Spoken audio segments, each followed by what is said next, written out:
Too high. That's good. Dayanidhi.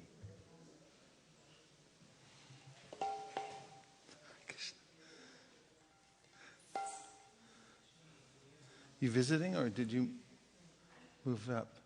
Yeah. You moved? Good to see you.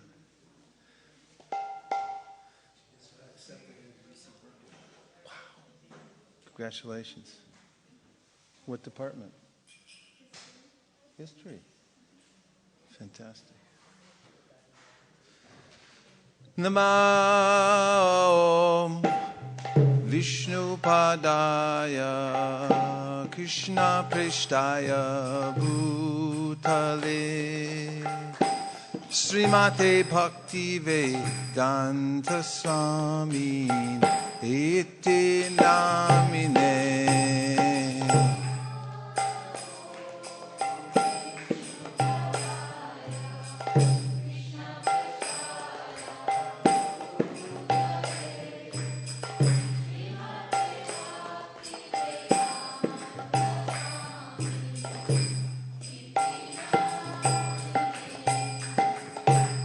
Namaste Saraswati Deve Gauravani Pracharine Nirvishesha Shunyavadi Paschatya Deshatarine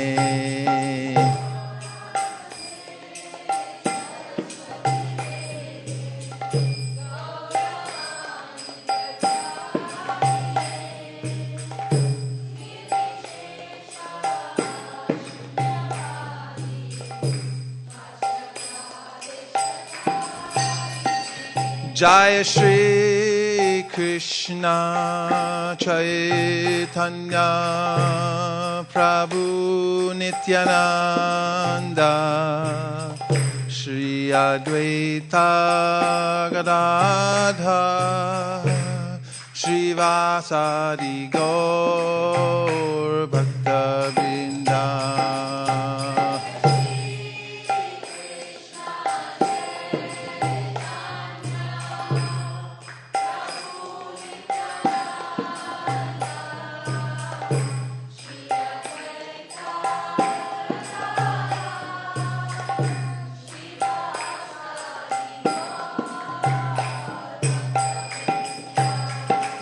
Jaya Shri Krishna Chaitanya Prabhu Nityananda Shri Advaita Gadadha Shri Vasadi Gaur Bhakta Vrinda.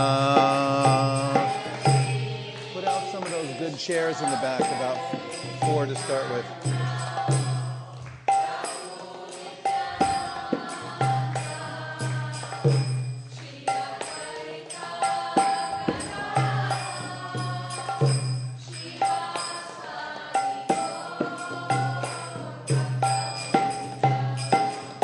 Hare Krishna,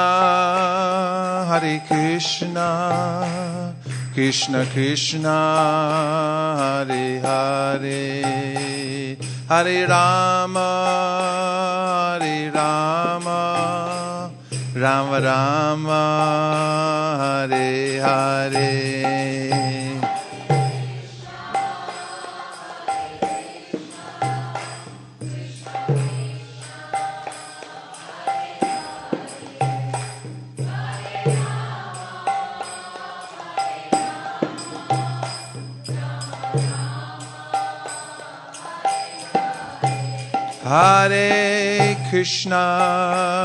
Hare Krishna, Krishna Krishna, Hare Hare, Hare Rama, Rama Rama, Hare Hare. It's good. That's enough. That's good. Just add them as people come.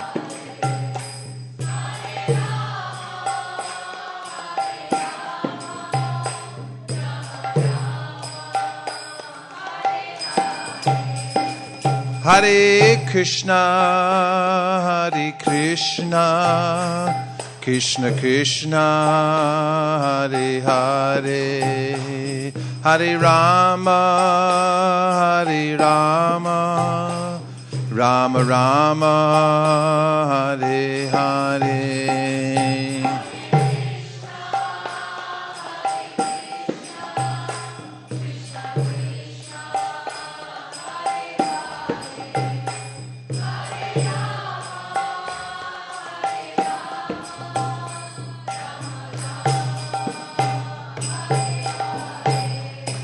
Hare Krishna, Hare Krishna, Krishna Krishna, Hare Hare, Hare Rama, Hare Rama, Rama Rama, Hare Hare, Hare Krishna.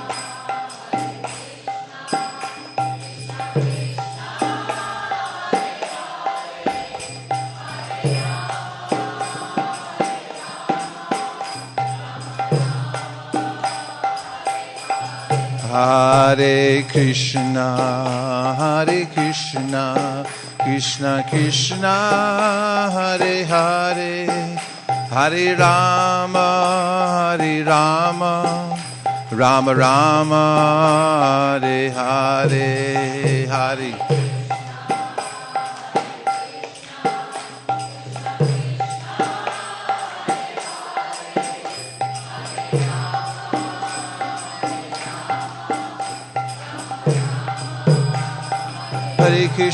Hare Krishna, Krishna Krishna, Hare Hare, Hare Rama, Rama Rama, Hare Hare.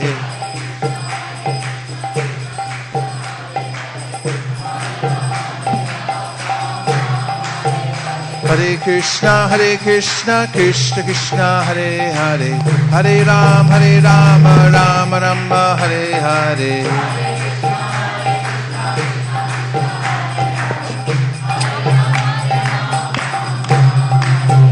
Hare Krishna, Krishna Krishna, Hare Hare, Hare Rama, Rama Rama, Hare Hare.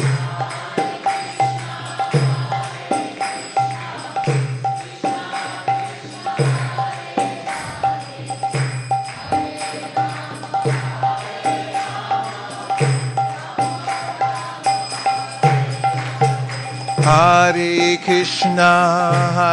Krishna, Krishna Krishna, Hare Hare, Hare Rama, Rama Rama, Hare Hare.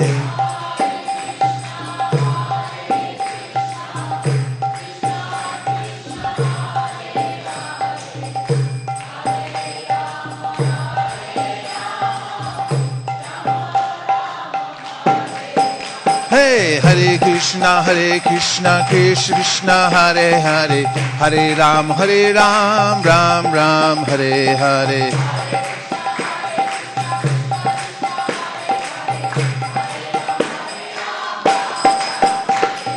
Hare Krishna, Krishna Krishna, Hare Hare, Hare Ram, Ram Ram, Hare Hare.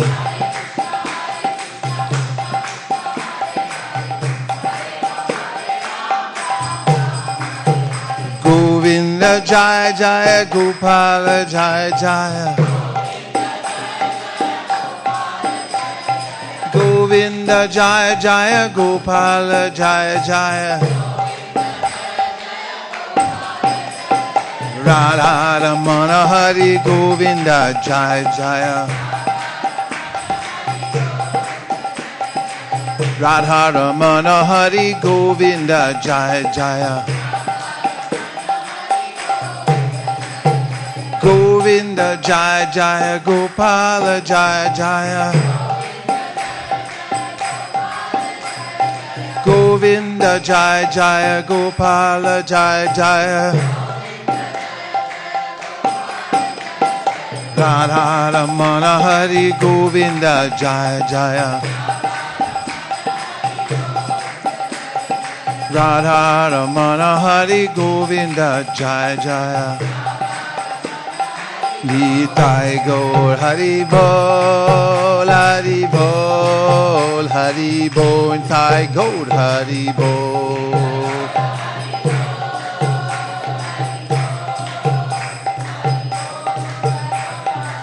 Nitai Gaur Hari Bol, Hari Bol, Hari Bol, Nitai Gaur Hari Bol.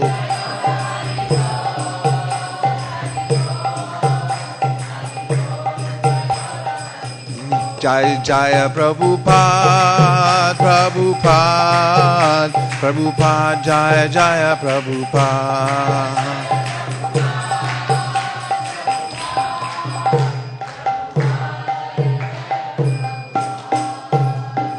Go Premanande, Pujan Kartals. Let's hear for the Hare Krishna chanters. Go Premanande! Nitai Gaura Hari Bol, Hari Bol, Hari Bol, Nitai Gaura Hari Bol.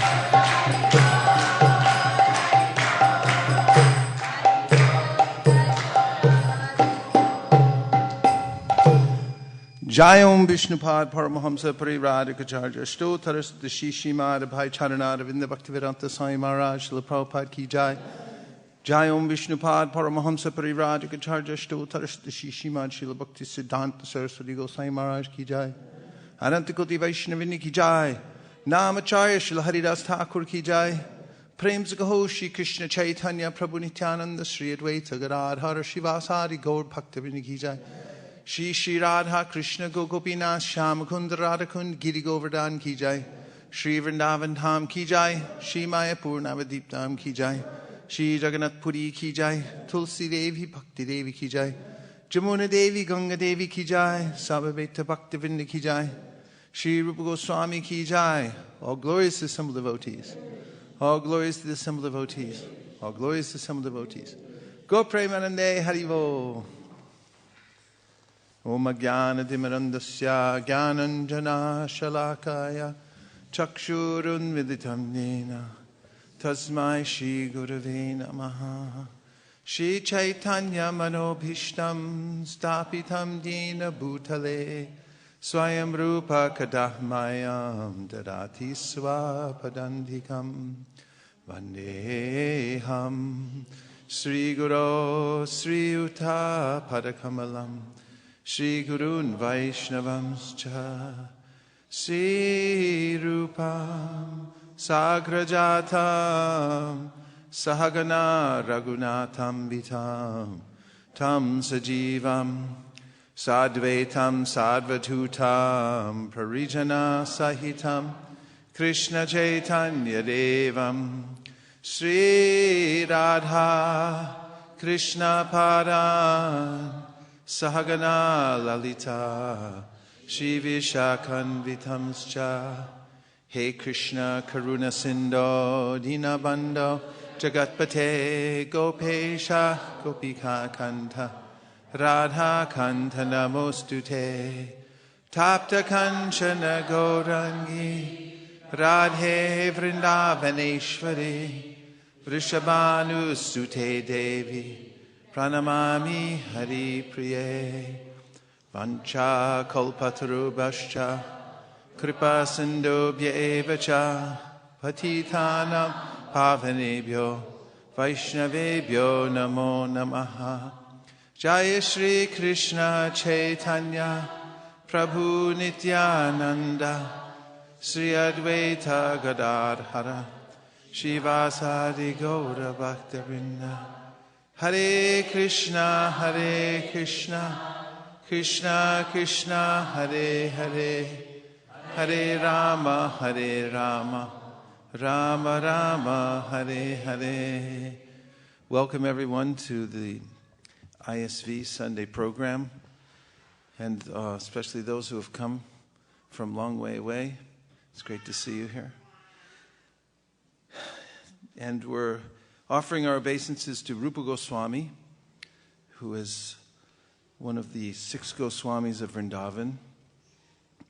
As one of the intimate associates of Lord Krishna in the spiritual world and an associate of Sri Chaitanya Mahaprabhu in his Leela 500 years ago. He is the main acharya in our sampradaya. We are therefore called Rupanugas. We're followers of Rupa Goswami. And he wrote so many books that the author Kaviraj Goswami in the Chaitanya Charitamrita says that they're too numerous to count. But for us, the main and most important book is the Nectar of Devotion. Are you studying that in the Bhakti Shastri? You studied it? So studying in the Bhakti Shastri, it's the foundational book for understanding what is bhakti yoga, and the process of devotional service. As Srila Prabhupada used the phrase devotional service rather than saying just devotion or saying bhakti, because it implies some cultivation, as he says in the Nectar Devotion, based on the verse written by Rupa Goswami in his Bhakti Rasamrita Sindhu, Anyabhilashita Shunyam Ganakarmanyadavritam Anukulyena Krishna Nushilanam Bhaktirutama. That's the characteristic of pure devotional service, is that it's free from any motive for material gain or any kind of speculative knowledge. And the word Anushilanam contains the word shil, which is a cultivation. It means that there's activity to use the senses in a certain way in order to come closer to Krishna, Anushilanam. And it's also, they're used in a favorable way. Anushilanam is a very specific word. So there's a lot of instruction in that, and Rupa Goswami, as instructed by Sri Chaitanya Mahaprabhu, was the empowered person to bring out those instructions. Sri Chaitanya Mahaprabhu himself he's attributed to, the Shikshashtakam is attributed to Sri Chaitanya Mahaprabhu, but actually it's a compilation of various things that he said. It's not that he sat down and he wrote the Shikshashtakam, but you'll notice in the Antyalila that there are utterances of Sri Chaitanya Mahaprabhu that were compiled by Kaviraj Goswami, and therefore then we call them the Shikshashtakam. Chaitanya Mahaprabhu worked through his associates to bring out the complete teachings of devotional service, and Rupa Goswami was an empowered representative of Sri Chaitanya Mahaprabhu. As I said, he was from a Carnatic Brahmin family, and due to some circumstances in the family, he had moved to a place in Bengal, Ramakeli, and there he took up the work in the government there, which was run by the Muslims at the time. Although at the same time, it's said in the histories that he also was responsible for establishing a Carnatic Brahmin community. So when we read about how, when he took leave from his work and told his boss that he was sick, and then his boss sent a doctor over to the house to see how he was doing and found out he had Brahmins all around him and he was simply studying Srimad Bhagavatam. We could see those Brahmins were part of the community there. And Rupa Goswami was employed in the government along with his brother Sanatan Goswami. He was the middle of three brothers. Sanatan was the eldest, and Rupa was the middle brother, and then Anupam was the youngest of them, and whose son was Jiva Goswami. Anupam died fairly young.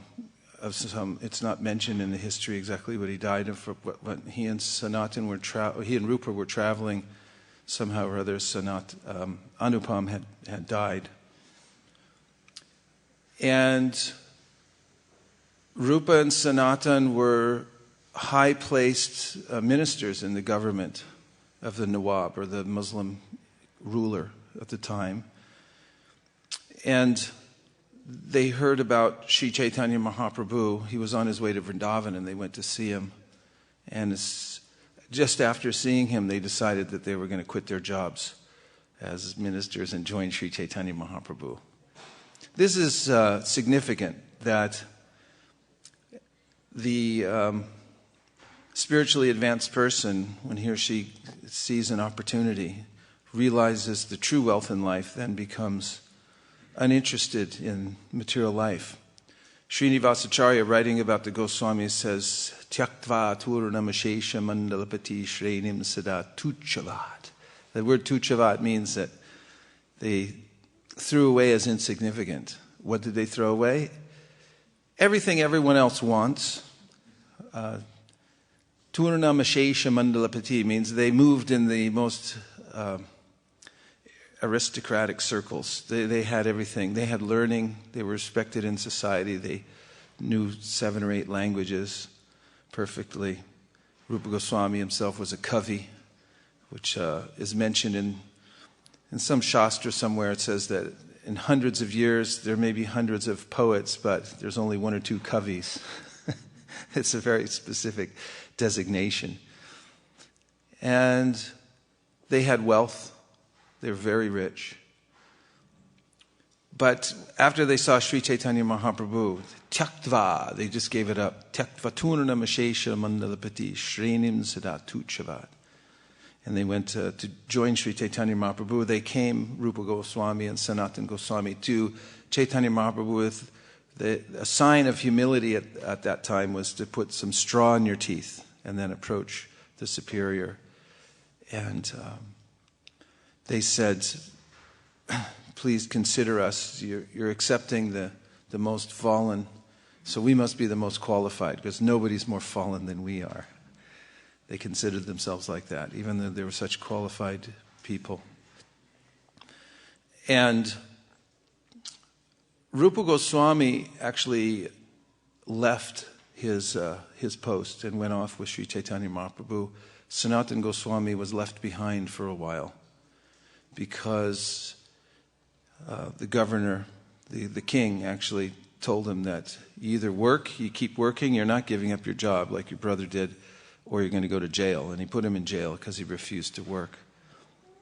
And also, it's mentioned that there was some arrangement Rupa Goswami made, Sanatana Goswami also, before leaving, that they gave away half of their wealth to the brahmanas. They gave a quarter of it to their family members, and they kept a quarter of it for emergencies, which came in handy because Sanatana Goswami needed it to get out of jail. He had to bribe the jailkeeper. But they didn't just walk away. There was some procedure to make sure that everyone was taken care of, all their family members and such. They didn't just drop everything and go. They were careful to see that everyone was compensated and would be maintained and so forth. It's kind of an important point. Kumbh Mela on their way in. And so Rupa Goswami wanted to go with Chaitanya Mahaprabhu, and Mahaprabhu sent him to Vrindavan. He recognized right away that he was extremely advanced and qualified in so many ways. And he sent him to Vrindavan to excavate the holy places where Krishna had performed his pastimes and to write about the process of devotional service, to write these books. And we say, Sri Chaitanya Mano Bhishtam. Let's look at that verse. You have your songbooks there. We say this regularly as part of our Mangala Charana. But since we're thinking about Rupa Goswami today, we'll look at this.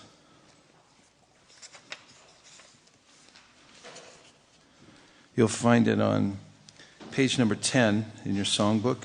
Second verse down, Sri Rupa Pranam.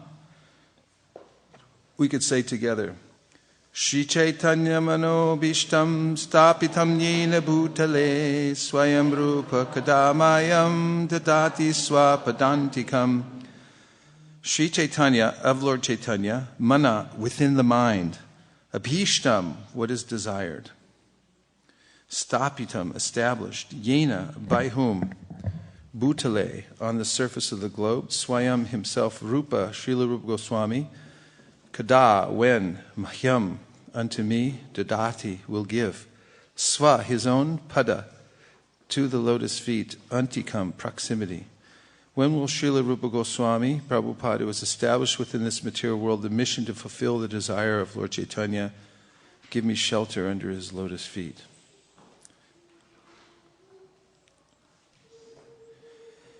Yeah, his mind was fixed on fulfilling the desires of Sri Chaitanya Mahaprabhu. Mano abhishtam. And this is the sign of real service. You have to, in order to serve someone, you have to know what their desires are.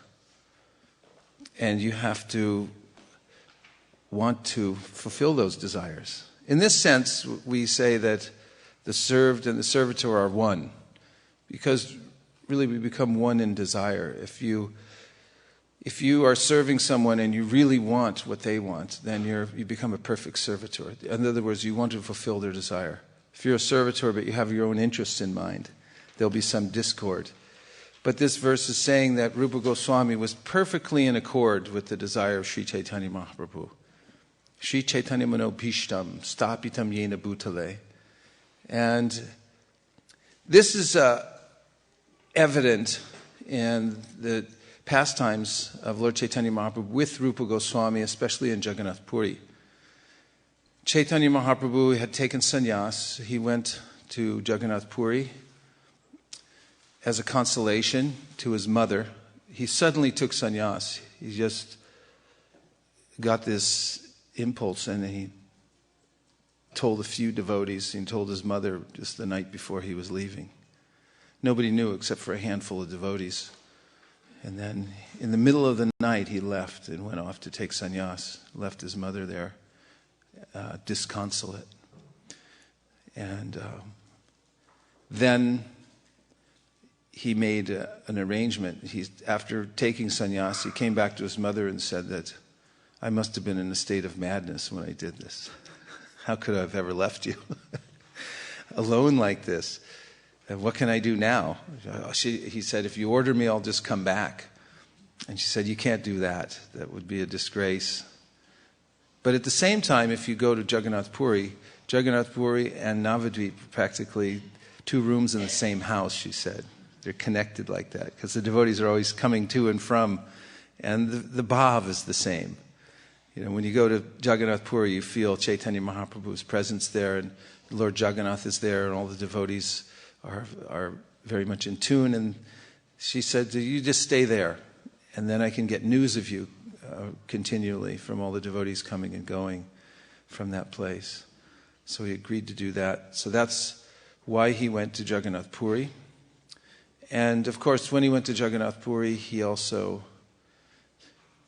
took some time to go to South India, did some preaching, traveling around for about 6 years. And then he came back and settled down in Jagannath Puri and was engaged in esoteric pastimes, which was really hearing Srimad Bhagavatam and the poetry connected to Srimad Bhagavatam in the association of Swarup Damodar and Ramananda Roy, who were his most intimate associates, and completely knew his mind and his heart. So these 2 devotees, especially Swarup Damodar, was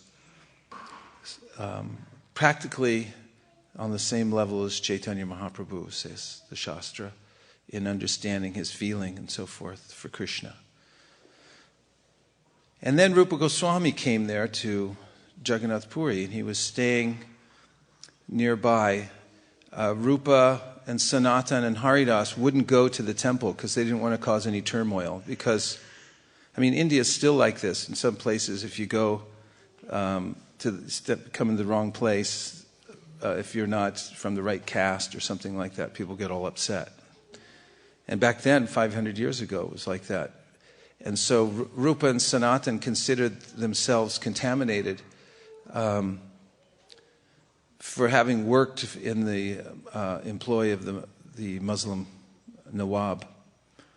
And Haridas Thakur was born as a Muslim, although he was the topmost of all of Chaitanya Mahaprabhu's representatives, called the Namacharya, the topmost example of chanting the holy names of the Lord.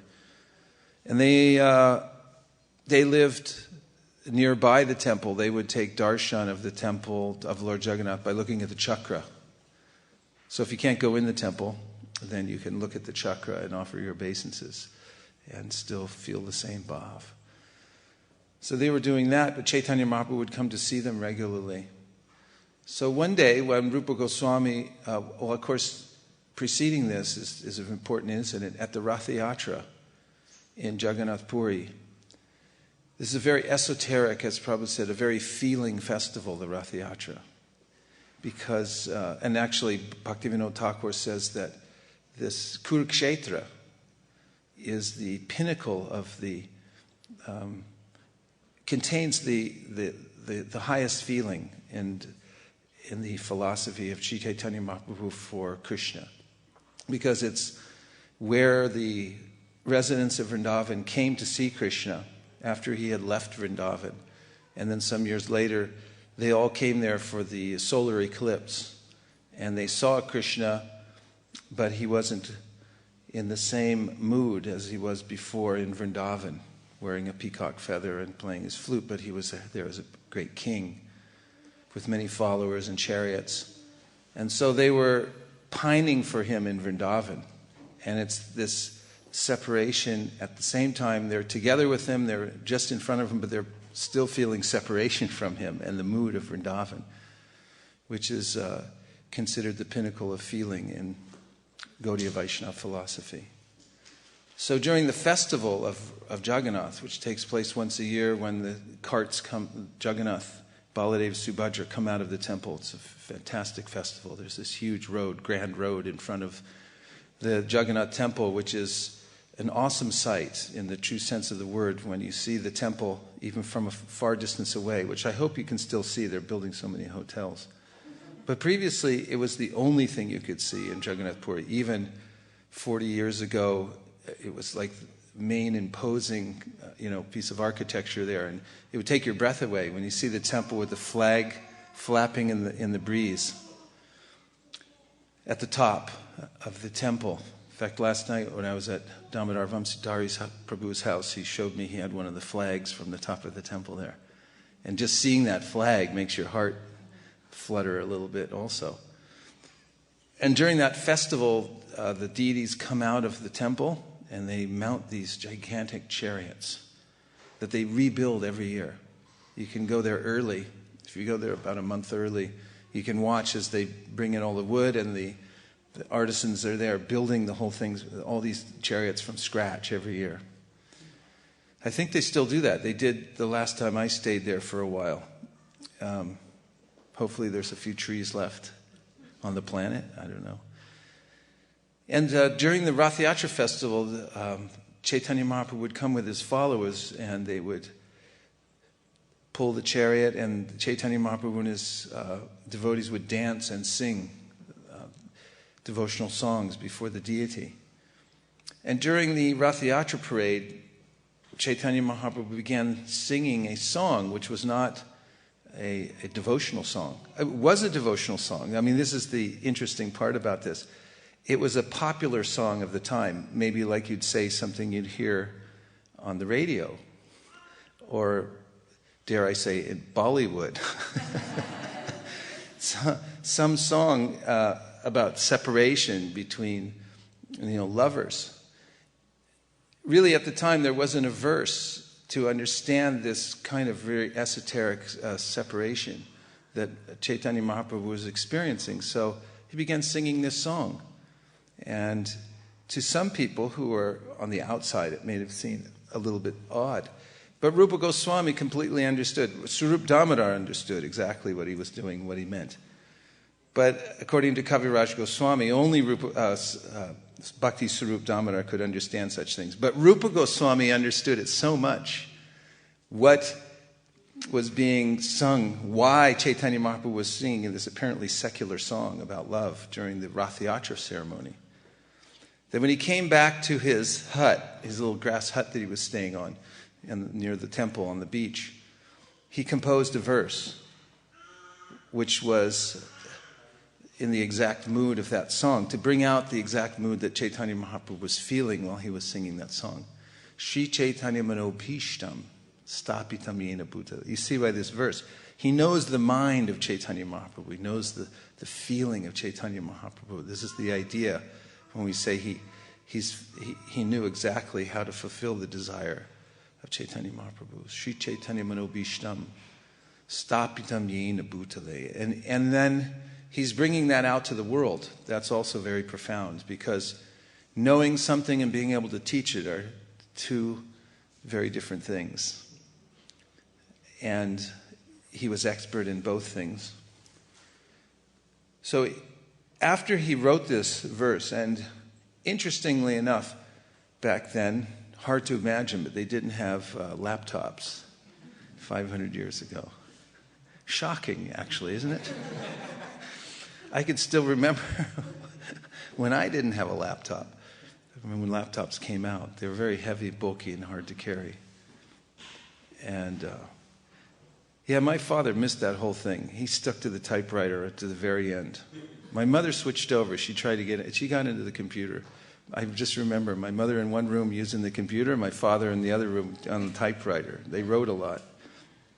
And it wasn't so long ago. But what to speak, you go back another 100, another 200, 500 years when this took place. Everything was being written on palm leaves. I mean, where you get palm leaves at the time, what you'd have to go through just to get that kind of medium to write on. And you needed a stylus that was formed correctly so that you could imprint on the palm leaf. And it was one shot, that's all you get. It means that you'd have to compose everything in your mind. You know, on the type, they tell you now in writing classes, just write, don't worry about it. Go back and fix it later. But back then, it was everything's composed in the heart, and then the mind, it comes out, and then you write it down, and that's it. And in fact, the writings of Rupa Goswami were so beautiful. They were, when Chaitanya Mahaprabhu saw them, he said they were like rows of pearls. Rows of pearls, beautiful, beautiful handwriting, from imprinting. You'd push the stylus on the palm leaf, and then you'd put it out in the sun. And then the part where you had touched with the stylus, it would turn a darker color, and the other would be gray. And interestingly, these palm leaves, they last for a long time. I mean, some of them 500, 1,000 years that you can get out of those. A lot of them are being lost nowadays because that's the way time is. Everything gets destroyed by time, just sort of wipes everything out. But especially nowadays in Kali Yuga, people are so lazy about spiritual life. They don't care so much about the Shastra. They're on to, let's cut down all the rainforests. Let's build up. Who cares about what happens? Let's just pump everything out of the ground. It's a demoniac mentality. The hell with, all these scriptures. They don't really think about it so much. Sri Mukunda Datta was telling me that he's an authority on these kinds of things, Shastras and preservation and things, that thousands, tens of thousands of these kinds of writings are being lost every year in India. Because they're just in little villages and, dogs sit on them, and then the heat comes and they just blow away in the wind and they're gone. Source material's gone. That's it. So we should feel really lucky. We have the Bhakti Rasamrita Sindhu written by Rupa Goswami. And the verse that he wrote that day was to bring out the feeling of Sri Chaitanya Mahaprabhu at the Ratha Yatra festival. What was he actually feeling when he spoke that secular verse? So he wrote it down in a palm leaf, and then Rupa Goswami stuck it in the roof of his thatched hut, and he went off for his bath. And then at that time, Chaitanya Mahaprabhu was coming to see him, so he saw the palm leaf stuck in the roof, and he took it out and he read it. He said, "What? How did he know?" He was shocked. He was shocked how he knew my heart, how he knew my mind. So when Rupa Goswami came back, he out of love, he mildly slapped him and said, "How could you know what I was feeling?" And then he was so proud of Rupa Goswami, he introduced him to all the other exalted Vaishnavas, like Bhakti Srup Damodar, and Ramananda Roy and whoever else was there, and asked them to recite some of his poetry. He was a little shy to do that. But when they heard some of the poetry, they were astounded at what a kavi he was, what an expert he was. And there's a verse there that says that poetry that doesn't make one's head spin, what is the use of such writing if it doesn't actually make your head spin and open your heart to the feeling of bhakti?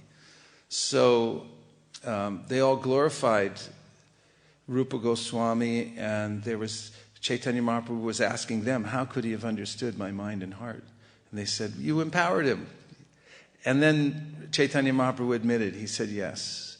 When I met him, I recognized that he was a fully qualified person, and I empowered his heart to reveal such things. Taini Brahma Hrida ya Arikaviye Muyanti ya Surayaha. Just as Lord Brahma is empowered at the beginning of creation. The author Kaviraj Goswami says, so in the beginning of creation there's one created being, that's Brahma.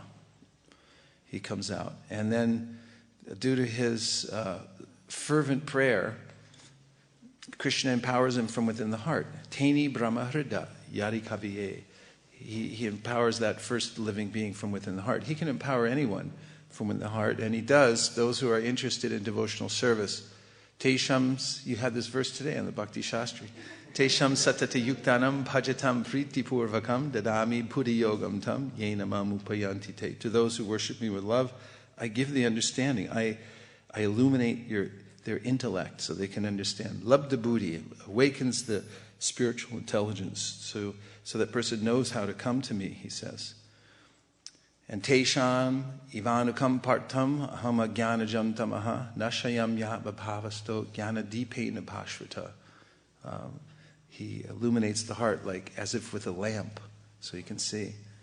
And his most intimate associates, they, like Rupa Goswami, he was empowered from within the heart by Sri Chaitanya Mahaprabhu to understand his mood and to reveal all the secrets of devotional service. So he did this through Rupa Goswami and Sanatana Goswami, especially. And, of course, Bhakti Rasamrita Sindhu is a very unusual book, if you read it carefully. Sometimes people read it for the first time and say, what is this? You've never seen anything like it. I mean, it describes the process of devotional service, but then there's a categorization of all what is called rasas, different kinds of rasas or feelings. Rasa is an overwhelming feeling. Actually, we're sentient beings. We have feelings, right? And according to the Prabhupada in the introduction to Bhakti Rasamrita Sindhu, we live for this rasa. And rasa means there's an exchange of love between one living being and another. A family person works very hard so he can maintain a household. Why? So he can have, relationship with his family. And everyone has a certain kind of relationship. This is what we relish. So the book Bhakti Rasamrita Sindhu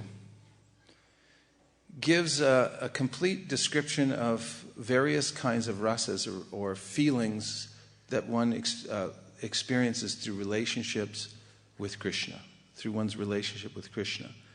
And there's a history of this in India. And is it too hot in here? Are you stifled? Do we need to? It's too hot. It's like Jagannath Puri in June.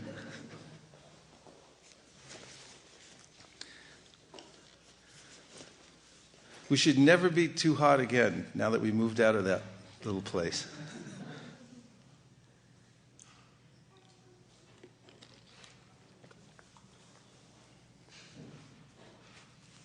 So, there was a sage named Bharat Muni. You ever heard of Bharat Muni? Bharat Muni was an authority on Natya Shastra. Natya Shastra actually dates before Bharat Muni, but he became an exponent of this kind of science called Natya Shastra, which is about drama. And you know the verse in the beginning of Queen Kunti's prayers? Natyo Natya Daroyata. How Krishna is like a dancing actor. He's a dramatic actor on a stage, right? So Natya Shastra. So there was a science of Natya Shastra which said that if you have a drama, and in that environment, all the members of the audience can be brought to rasa. That is, they can experience something altogether, like a tragedy. Have you ever been to a Shakespearean tragedy? My parents used to take me to theater all the time when I was a kid. We'd go to the Berkeley Repertory Theater in Berkeley. They back in the old days, they were fantastic. And they used to have all these dramas. And I remember one of them was so, it was a tragedy. Tragedy, you know, you can see from the beginning, it starts off, okay, you know something's going to happen. Everyone's star-crossed from the beginning. Something's really going to go wrong. And it was so, I remember being in my seat as a kid watching the drama, the tragedy unfold, and just being transported to another planet practically. I was out of my body. And that's the whole idea behind this theory of Natya Shastra, that through drama, that one would be transported into a transcendent place. In other words, you come out of your false ego. Any kind of spiritual practice is meant to efface the false ego, to get out of the sense of minus that I am this body and so forth. Whether one's a personalist or an impersonalist, doesn't matter, that you have to become free from this feeling that I'm the center. So the Natya Shastra there were many different theories and exponents of this, but especially Bharat Muni was the acharya of that, teaching about how through drama, and especially an experience of a group, all watching the same thing and experiencing the same thing at the same time, you would be transported out of this feeling that I am, a certain person in this body, and you'd have a kind of a out-of-body experience. And it was all based on the science of rasa. So there are all the same kinds of terminology that you'll find in the Nectar of Devotion, or the Bhakti Rasamrita Sindhu. This you can also see in the Natya Shastra of Bharat Muni. And so this comes from what I can understand, Lord Brahma. There was a way in which there was some discussion between Indra and Brahma saying that the teachings of the Vedas and the process needed to be more visible and accessible to the masses of people. So the Natya Shastra came about. In any case, the Srimad Bhagavatam, which predates this Natya Shastra, and or at least Bharat Muni, by thousands of years, is the perfection of this science of rasa. And Rupa Goswami, seeing that, studying the Srimad Bhagavatam, could perfectly applied this science that was well known about Natya Shastra to the Srimad Bhagavatam, and brought it out and showed all these different categories of rasa. So it's not that he was following Bharat Muni, but he was actually bringing out the original Rasa Shastra, which was the Srimad Bhagavatam, and showing how by hearing Srimad Bhagavatam, which is our main process for advancement, isn't it? Where does it say that? In the Srimad Bhagavatam, in the first canto, second chapter. Tato jayam udirayat. You know the verse? Narayanam namaskritya nanam chaiva narottamam devam sarasatim vyasam tato jayam udirayat. This is our main means of conquest. Main means of conquest, hearing Srimad Bhagavatam, and many other verses that we recite regularly. Just by hearing the Srimad Bhagavatam, then you'll have this transcendent experience. You'll come to rasa. And this is what this whole science of bhakti, it contravenes the idea of the impersonalists that emotion is bad, and that when you come to perfection you become pretty much merged into a state of equilibrium where you don't have any feelings anymore. But the Gaudiya Vaishnavas, following in the footsteps of Sri Chaitanya Mahaprabhu, and as is explicated by Rupa Goswami, say just the opposite, that the perfection of life is the highest feeling that you get when you love God. And that comes out through the verses and the drama and the poetry of the Srimad Bhagavatam, by hearing it. And that's exactly what Sri Chaitanya Mahaprabhu did. He would have Gadadhar Pandit read the Srimad Bhagavatam. Of course, Mahaprabhu couldn't read his own copy. He couldn't read it himself because he'd cry so much when he heard it that he couldn't see. He kept saying, "I'm so unfortunate. I can't even read the Bhagavatam." Even when he tried to worship his own deity, he said, "I can't do it. I'm so unfortunate." He would become soaked by his own tears, and he'd have to go change his cloth and come back. And his Bhagavatam was ruined because he cried so much. So Gadadhar Pandit used to recite Bhagavatam for him. He would listen over and over again. And Rupa Goswami shows in the Nectar Devotion, the Bhakti Rasamrita Sindhu, this perfect science of rasa. And in all the other books that he wrote, there is also, in many of the other books, there's a greater explanation or more detailed explanation of many of these points. And not only that, Rupa Goswami and Sanatana Goswami were the ones who codified all the teachings of Chaitanya Mahaprabhu and made our Sampradaya what it is. That is, the great gift that Sri Chaitanya Mahaprabhu brought. It was so, actually, he was so effusive in his emotion, and the great acharyas who followed him, like Rupa Goswami and Sanatan, were able to take those teachings and put them into a form that would actually substantiate our whole sampradaya. For instance, Krishnastu Bhagavan Swayam. This one verse, this one statement in the Srimad Bhagavatam in the first canto, which chapter? Third chapter. Which says that there are all these different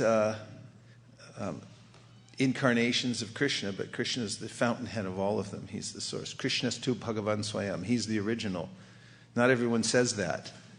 But we say that, and where did we get it? From that phrase. And then Rupa and Sanatan, and especially Jiva Goswami, they bring out all they unpack that verse.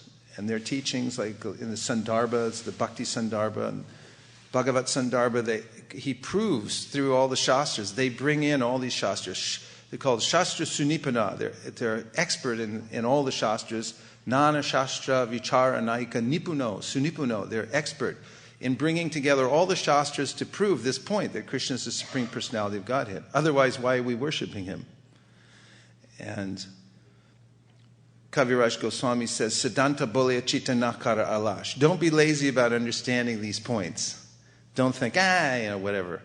But figure it out. Look at the Shastra. Understand it from all different points of seeing, as Prabhupada used to say. Discuss it thoroughly, threadbare. That's all possible because of Rupa Goswami, Sanatana Goswami, Jiva Goswami, the six Goswamis of Vrindavan. They followed Chaitanya Mahaprabhu. They understood his heart. And then they codified everything for us and for thousands of years in the future. You look at other religious traditions, you can see they have some basis for their following in writing. There's the Bible, which is a composition of different teachings of followers of Christ. And there is also the Buddhism. And there are some very succinct teachings that the Buddha has supposedly given. Hard to trace it all out, but Jamuna, probably after she gets her PhD at Berkeley in history, can tell us more about that. But there were only a few, sermons that he gave, and then there were a few points that he made. And then from that, you get Buddhism all over the world. And Christianity is all over the world. One one book, really. But now look what we have. The teachings of Chaitanya Mahaprabhu and the whole Srimad Bhagavatam in 18,000 verses and the Bhagavad Gita with infinitely more detail about what is God, what is our relationship with God. It's called Sambandha. What is the Sambandha? Who's God and what are his energies? And then Abhideya, which means what is the precise process for being in contact with God? What is yoga, or that connection with God? What does it really mean? Is it just be a good person and help the poor? Or is there actually a relationship and a way of developing that? And what is the fruit of that, the prayojan? The ultimate result is, according to Rupa Goswami and according to the science brought to us through the Bhakti Rasamrita Sindhu, it's that ultimate emotion we call prema, of intense love for Krishna, the Supreme Personality of Godhead. Nityasira Krishna prema sadhya kabunoi shravanadi shuddha chitta kara urdoi. It's there, but it needs to be reawakened. So what is that science? And now imagine how our Sampradaya has a foundation with these literatures. That's why the books are so important. And one time I was sitting in Terkadamba. Terkadamba is a beautiful forest in Vrindavan. And even 15 years ago, you couldn't get there. There was no road practically. The place was flooded a lot. And now there's one Baba who lives there who's really transformed the place. It's amazing how one person who has a desire to serve can change something so much. One person. We see this in our assembly. One person with a burning desire to do something, and everyone gets affected by it, right? So one person wants to do some service for Krishna in a particular way. So this Terkadamba Baba, he lives out there at Terkadamba. Roads are terrible still. I mean, you ride in a car or a bus there, and you definitely need a chiropractor afterwards. I mean, seriously, it's like bombed out roads. They're so unmaintained. But when you get out to Terkadamba, it's so beautiful. It's right between Nandagram and Jawat. Jawat's the place where Srimati Radharani stayed, and Nandagram, of course, is Krishna's place. It's the palace of Nanda Maharaj is there. So beautiful. And this is right in between those two. Perfect place for inspiration. Actually, Terkadamba means it's a lookout place. And there's a grove of Kadamba trees there, beautiful trees. And so Krishna would climb up those trees and he could look out to see where the cows were. He'd call the cows with his flute, which is kind of a casual instrument. It's more like an instrument for individuals so they can do their own thing, and that's what Krishna does. And he calls all his cows. He has big herds of cows. So the cows come there to graze, and also is a meeting place at night because, of course, it's between Nandagram, where Krishna stays, and Jawat, where Radharani stays. So there were rendezvous there. So it's a very inspirational place devotionally, and it's very remote. Still one of the quiet places in India, but there is no such thing anymore. I've conclusively decided because of the machine age. There's always some pump going somewhere, some loud noise to ruin it. You just have to tolerate.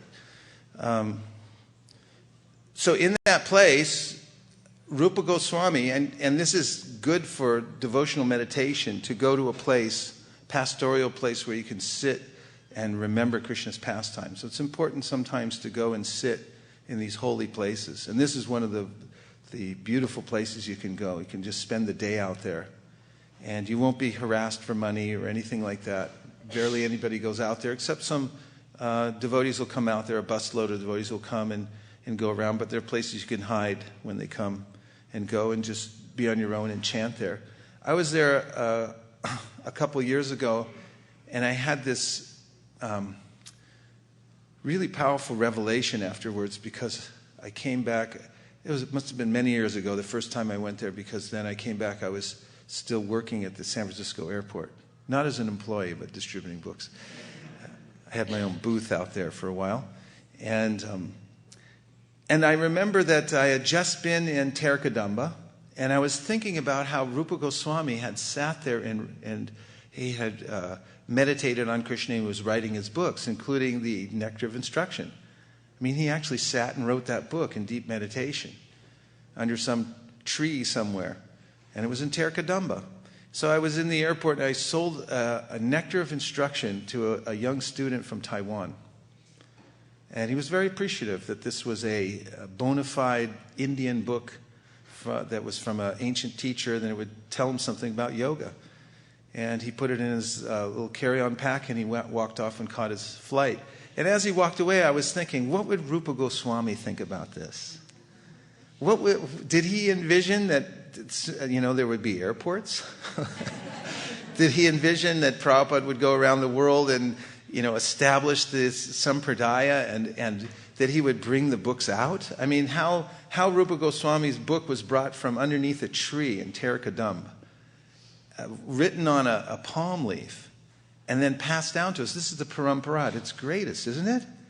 How that esoteric teaching that took place by great inspiration from an acharya who's actually an associate of Krishna in the spiritual world and an intimate servant of Sri Chaitanya Mahaprabhu, how that came down, and how a Taiwanese student then just took it and flew off on an airplane.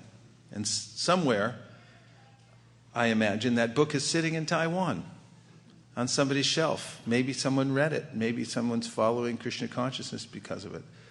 And if they haven't, sooner or later they will.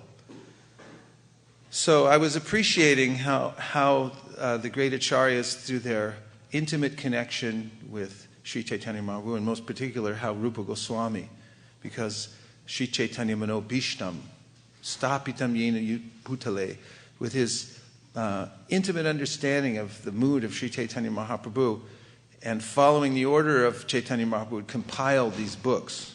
And now how we have them. They're available to us.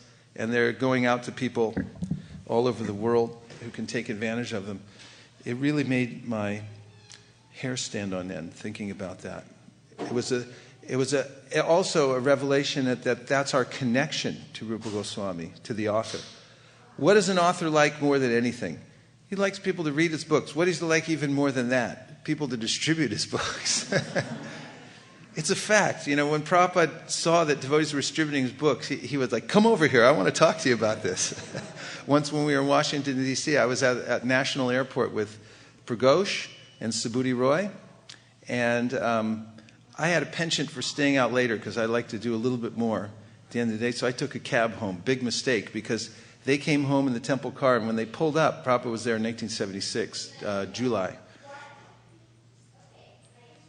Kumbh Mela 2. And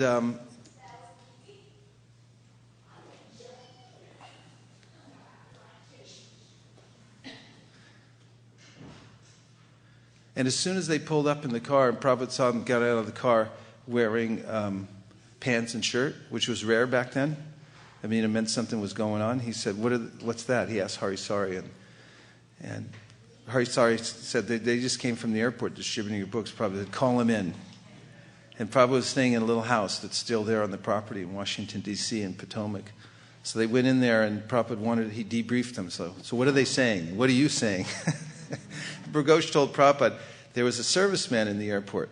And there were lots of servicemen in the airport that time because there was a lot of military buildup because of the Vietnam War. So we'd approach a lot of servicemen, and Pragosh was showing the Bhagavad Gita to one of them and saying that, look, this was a military man. Arjuna was a military man too. And he was going into battle, and he had this, he was overcome with despair and emotion going into the battle, and thought, I don't want to do my duty. And then Krishna enlightened him, changed his mind. And this military boy was very enthused and bought the book and gave a generous donation and so forth. Prabhupada was very interested to hear that. He gave him mango ice cream and then sent him home. And so I was thinking how this is a connection to Rupa Goswami. When you distribute his books, when you read his books, of course, you're connected with him. A miracle in and of itself, that you're able to have that book and read it and apply it. And then if you also distribute it to others, which was his intention of writing it, of course. I mean, he says, and the Goswamis say that I'm writing these books for self-purification, but obviously to establish the sampradaya. Nana shastra vicharanaika nipuno shaddharma samstapako. Shaddharma samstapako, to establish the sampradaya. So we have a very, very, very firm foundation in our spiritual life based on the fact that we have these teachings of Rupa Goswami given to us out of mercy, pure mercy. And we can take full advantage of that. Tvayam bujaksha kila satvadamni samadhina deshika. Can you look in the shloka book? Tvayam bujaksha kila satvadamni samadhina veshita chetasayake pada potena mahatkritena kurvanti govatsa padam vavabnim. I got it. Tvayam bujaksha kila satvadamni. So the demigods who were praying to Lord Krishna within the womb said, Tvayam bujaksha kila satvadamni samadhina deshita. That with one pointed attention, if someone thinks about Krishna, he's in samadhi on Krishna. And also follows in the footsteps of the previous acharyas. For that person, the ocean in the material world shrinks to the size of the water contained within the hoofprint of a little calf. And the literature that's left behind by the great acharyas like Rupa Goswami is compared to a boat. Their teachings is compared to a boat to cross the ocean.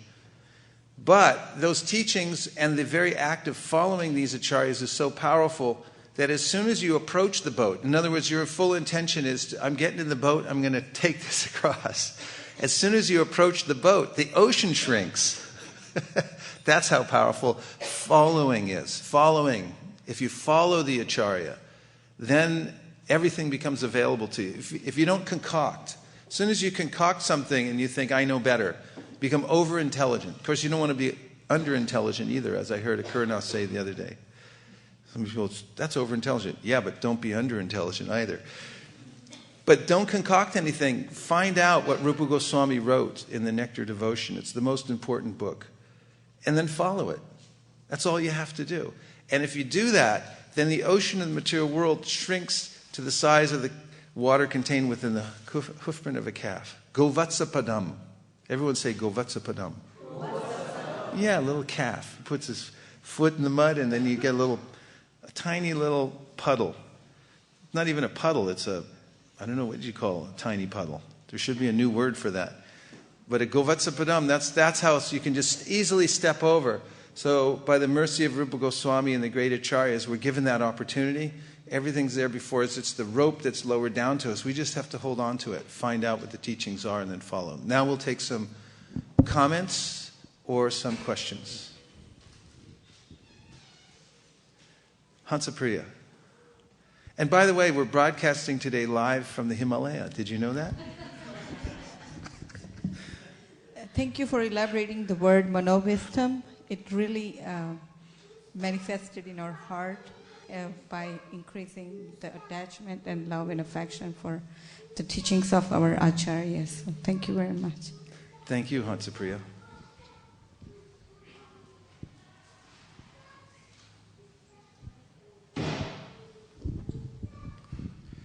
Hare Krishna Maharaj, thank you so much for wonderful class. You were talking about the... Why is that going so... Is that maybe pointed a little bit away from the speaker? Something. When you were talking about the chakra, so this time we were fortunate to be in the Jagannath Puri, and we were fortunate to have also one panda. So we saw that whenever he used to come out of the temple, like the last time he could see, he will surely offer obeisances to chakra and will come out. So I was just moved by his love to Jagannath temple, and how he was very, very particular. Whether he comes four times out, he will see chakra, he will pay obeisances, then he will go out. Who did that? The panda who was with us. Oh, I see. So offering obeisances to the chakra. Yeah. Nice.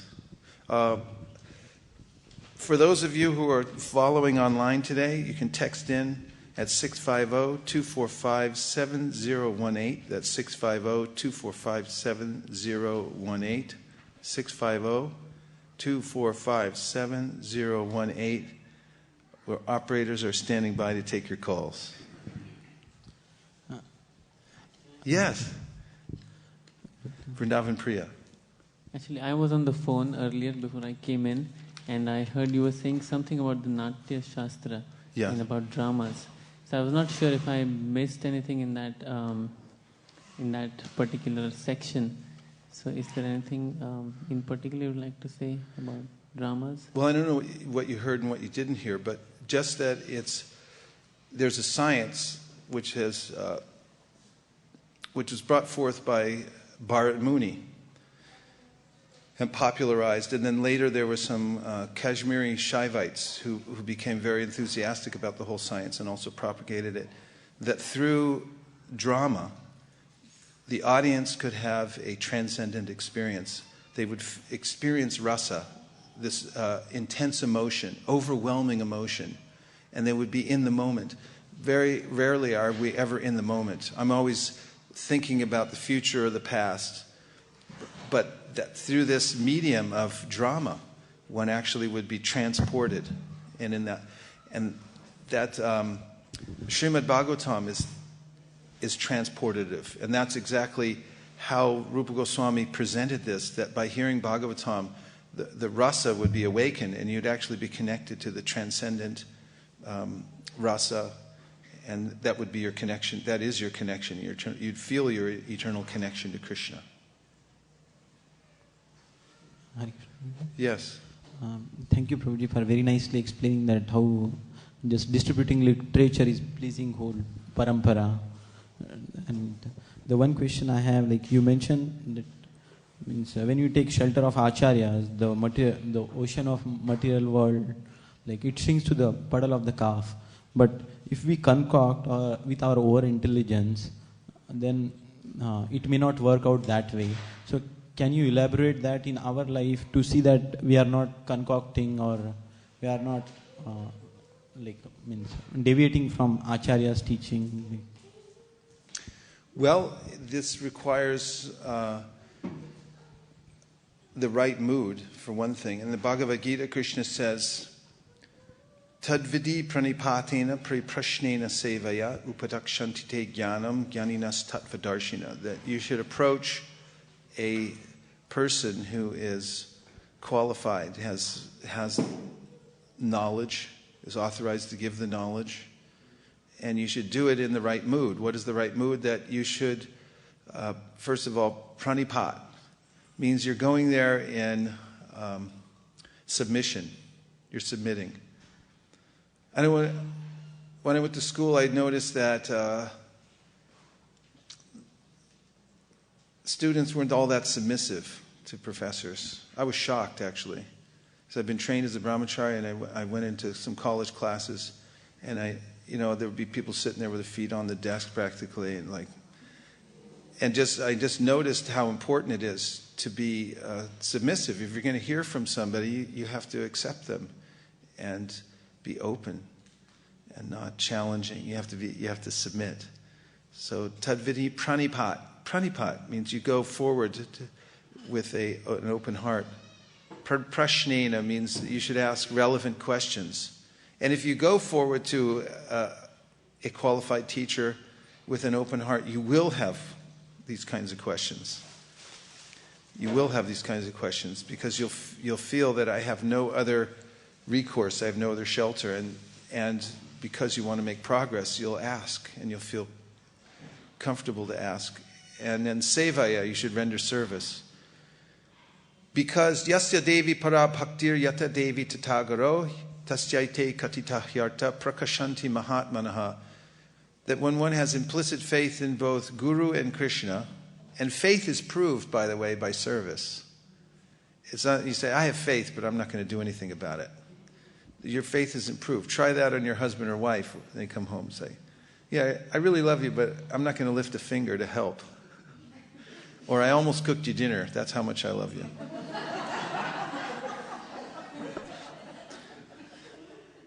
But if you actually love someone, then you prove it. Your hands and feet move. Everything moves in seva. And by seva also, you connect yourself to the heart of that person, and even to the previous acharyas. As I was saying, you'll feel a connection to Rupa Goswami when you distribute his book, and you will have a connection to him. So through these ways, they're very practical. We can begin to understand the mood of the previous Acharya. And as I said, Yasya Devi para bhaktir yata Devi tata garo tasyaite katita hyarta prakashanti mahatmana. Only unto one who has implicit faith in the spiritual master and in Krishna are all the imports of Vedic knowledge revealed. By that, you can understand properly. So, we should be faithful and try to understand what are the teachings of the previous acharyas in that mood, and Krishna will help us to understand how to follow properly. Yes, a text. No, okay. Yeah, thank you so much, Maharaj, for such a wonderful class. I was just going to add, you were asking a question whether they still make the yatra carts in Jagannath Puri now. And so when I was there earlier, the same Panda that Mukharmin was talking about, he said that that they do make the carts every year, and they make it out of a neem tree, and which particular neem tree are they going to use, or a set of neem trees that they're going to use for the carts, that is revealed in a dream to the pujaris. And basically it's a neem tree which will smell like a chandan tree though. So I see. That's how it goes. Must be a big tree, huh? Yeah. Wow. Shamalangi, thank you for that. You were mentioning about Kurukshetra, that it contains the highest feeling, and I've heard that the Rath Yatra, pulling of the chariot, it depicts Krishna's chariot being pulled in Kurukshetra by the Brajvasis and by the Dwarikavasis. But I don't know a lot of details. Can you just elaborate on that? Yeah, the idea is that the Brajavasis are there and they want Krishna to come back. They're pulling him back to Vrindavan. And that they're in that mood. Please come back to Vrindavan. Prabhupada mentioned that in one of his talks. Yeah, they're pulling him away from that opulent place of Dwarka back to Vrindavan.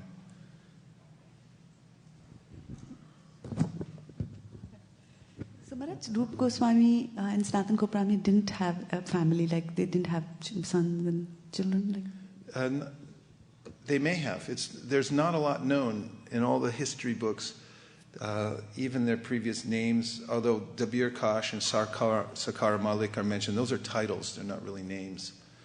And there's not extensive history that I've read in any of the scholarly books about them that mention numbers of family members and things like that. So I can't say definitively. Yes.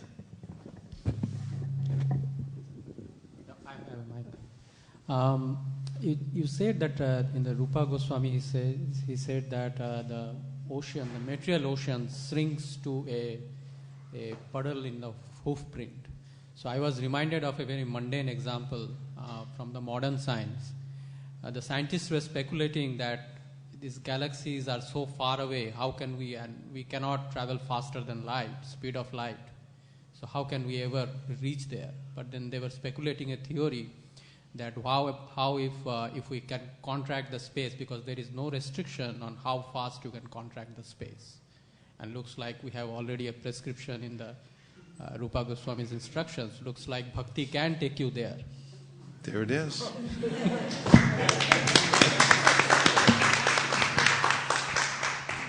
Yeah, interesting about space. Mentioned in the Brahma Samhita, ekopya, so too much gain something.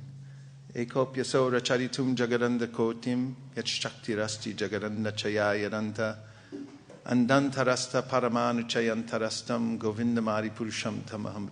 He's an absolute undifferentiated entity. And he's there within every atom. In his completeness. It means within every atom, Krishna is completely there. The full Krishna is there. And that means within Krishna also, then you go inward and you'll find that all the universes are there within Krishna again. And then within each universe, there are all the atoms. And then within each atom, there's more universes. That's not speculation, but it's actually Shastric. We know from the story of Mother Yashoda, who received rumors from some of Krishna's playmates that Krishna had eaten dirt. And she was furious. She said, Krishna's eating dirt again. Get him in here. Sit down. I heard you're eating dirt. Why are you eating dirt? And he said, I didn't eat dirt. They're lying. They're making up things about me. And he said, just look at my mouth if you don't believe me. So she sat Krishna on her lap, and he opened his mouth, and she looked in, and then she saw that she was sitting there holding Krishna on her lap. And then she saw the whole universal system also within his mouth, and that there was, within that universal system, there was another Mother Yashoda sitting with another Krishna on her lap, and then within that there was another one, an infinite extension of Krishna, because an undifferentiated entity. Then she's, okay, close your mouth, I don't want to see this anymore. Just don't do it again, that's all. So Krishna's in every atom, and he's all pervading. So some of the yogis, they actually use this principle of how the multi-dimensions of the universe. Prabhupada mentions how yogis can dive in the Ganges on an upper planetary system and then appear on another planetary system where the Ganges has reappeared.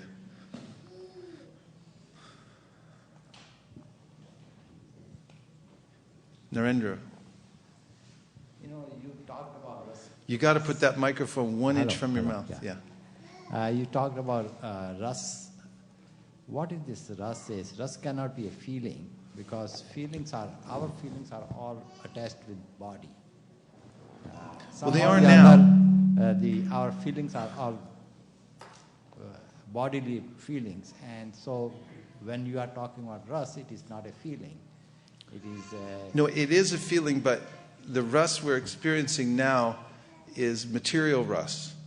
I have affection for my wife, family, country, for the 49ers. It's intense rasa for the 49ers. And so then, that's a kind of rasa. Everyone has this kind of feeling like that. But it's perverted, because it's directed towards material entity, something that we see as separate from Krishna. But when it's redirected towards Krishna and Krishna's energies, then it becomes purified. When it's separated, then it's Maya. Ritertam yat pratyeta na pratyeta chatmani tadvidyarat mano mayam yata bhaso yata tamaha. Krishna told Brahma that whatever you see that's separate from me, that's my illusory energy. Because there's nothing separate from me. But if you see it as separate, that's Maya, that which doesn't exist. And there's a way in which we always feel. Krishna says in the Bhagavad Gita, Nahi kashchit shanamapi jatu tishtatya karma krit karyate hyavasha karma sarva prakriti jayargunai. Can I have that verse, Malini? I'll just read you this purport to give you the quintessential. Just give me it out of the Gita. 3rd chapter, 6th verse. And this verse says that no one can refrain from doing something, not even for a moment. Nahi kashchit shanamapi jatu tishchatya karma krit karyate hyavasha karma sarva prakriti jair gunai. Thank you. Everyone is forced to act helplessly according to the qualities he has acquired from the modes of material nature. Therefore, no one can refrain from doing something, not even for a moment. And here's Prabhupada's purport. It is not a question of embodied life, but it is the nature of the soul to be always active. Without the presence of the spirit soul, the material body cannot move. The body is only a dead vehicle to be worked by the spirit soul, which is always active and cannot stop even for a moment. As such, the spirit soul has to be engaged in the good work of Krishna consciousness, otherwise it will be engaged in occupations dictated by the illusory energy. In contact with the material energy, the spirit soul acquires material modes, and to purify the soul from such affinities, it is necessary to engage in the prescribed duties enjoined in the Shastras. But if the soul is engaged in his natural function of Krishna consciousness, whatever he is able to do is good for him. The Srimad Bhagavatam affirms this. Tyaktva sudharmam charanam bhujam harer vajana pakvota patettado yati yatra kwa vabhajram abhudam mushakim kovarta apto bhajatam sudharmata. If someone takes to the process of Krishna consciousness, even though he may not follow the prescribed duties of in the Shastra to execute the devotional service properly, even though he may fall down from the standard, there's no loss for him. But if he carries out all the injunctions for purification in the Shastras, what does it avail him if he is not Krishna conscious? So the purificatory process is necessary for reaching this point of Krishna consciousness. Therefore, sannyas or any purificatory process is to help reach the ultimate goal of becoming Krishna conscious, without which everything is considered a failure. I just wanted to point out the fact that Prabhupada mentions that it's not just in conditioned life that we're active and full of emotion, but also the source of that emotion is actually the soul. We're sentient, means we have senses, it means we have feeling. And in the spiritual world, there's the full pitch of that feeling comes out for Krishna. So real spiritual life, the pinnacle of spiritual life, means when the rasa is purified and it's in relationship to Krishna. And that's what the subject of the nectar of devotion is. You'll find that Rupa Goswami shows how all the emotions that we have in our conditional life are actually reflections of those that we have for Krishna in the spiritual world.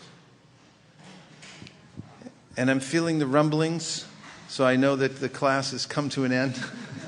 We won't be able to hold back the Kumbh Mela now. It's coming. So I'd especially like to welcome Indriyesh Prabhu, who's come here. He's sitting in the very back. Hare Krishna. Indriyesh Prabhu is a great friend of ours.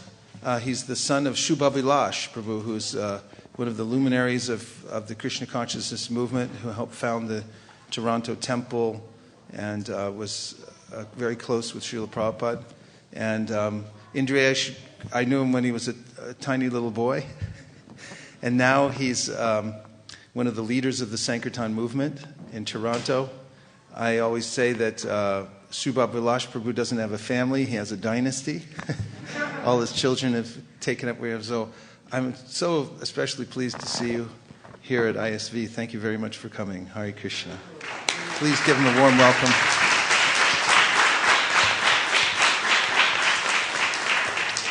And also the return of Jamuna, who's sitting here in the third row.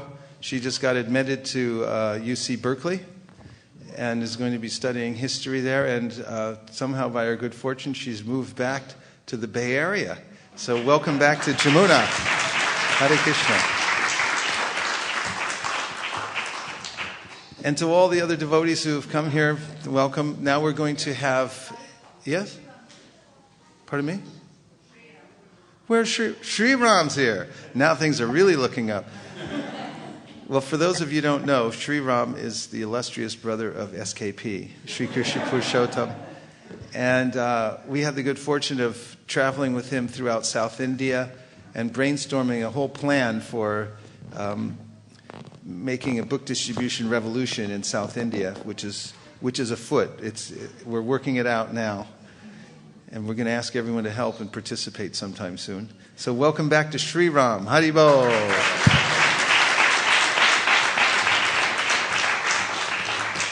I'm taking a little away from Vrindavan Priya's job here, welcoming all the guests. So now we're going to put away all the books and the asanas efficiently, but with great respect. We're going to climb down from the Himalaya mountain here where we've been perched. And we're going to have an artik ceremony with kirtan. Thank you very much. Hare Krishna.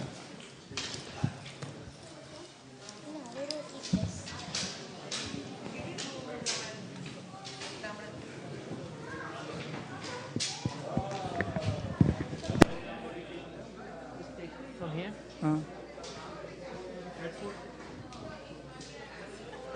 This is the place.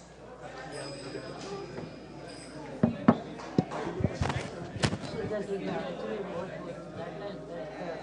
was not happening now. Like the previous background was not like this.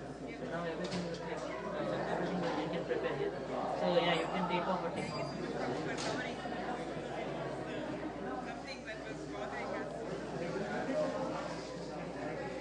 How was the view for the Came very good. How many people were online? When I saw it was only 15, but that was initially. But later on, Those aren't Joel Osteen numbers. You need about 6 zeros after that. Usually around 50 or 50 devotees are coming up. Usually. Right now, there are 14. Today there are less.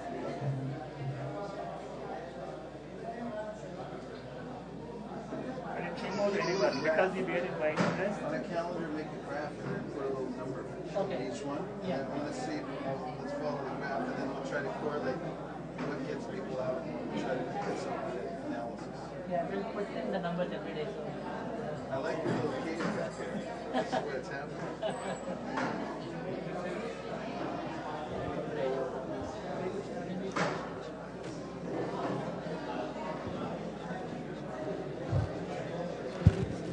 Hare Krishna, Indresh. Thanks for coming. Hare Krishna. So happy to see you. Hare Shri Ram. Hare Krishna. You going to be around for a while? We got work. But we will make a slideshow. Nice room. Maybe even see we broadcast it from Himalayas. I'm going to start back here today. Everyone move up to take darshan. Nice close darshan. Get a close darshan. Come up close. Namo Vishnu Padaya Krishna Preshtaya Bhutale Srimate Bhakti Vedanta Swami Iti Namine.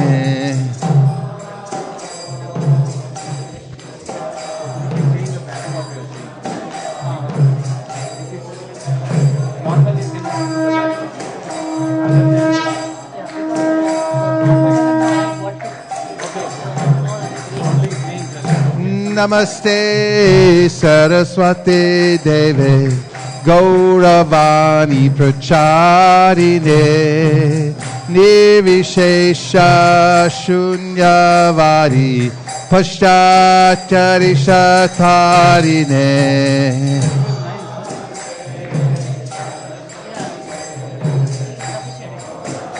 This is all painted, right? Parents, please take the drums. We can't have so many drums. Jaya Jaya Gora Chandera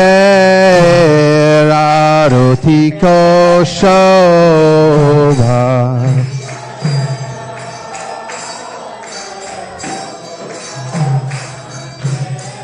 Cutting and all those things was Janavitata Jagamana Loba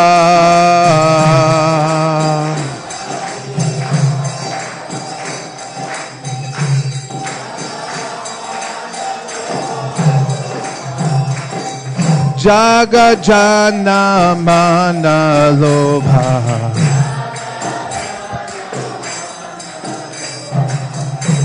Jagajana Mana Lobha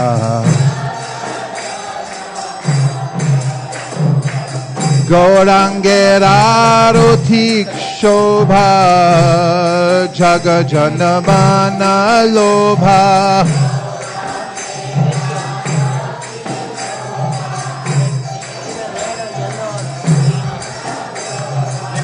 Gaurangera Rotiko Shobha Jagajana Mana Lobha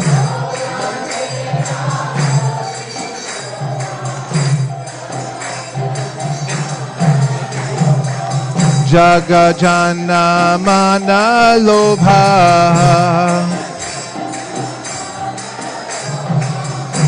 Jagajana Mana Lobha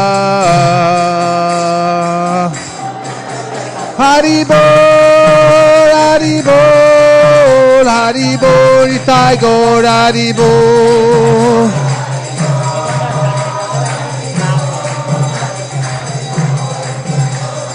Nitai Gaur Haribol, Haribol, Haribol, Nitai Gaur Haribol.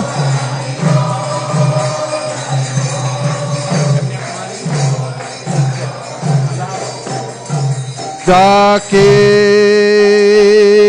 Nikai Chan Bame Gadadhara.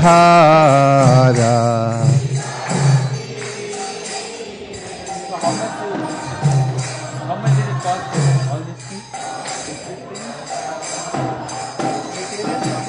Nikate Advaita Srini Vashatradara.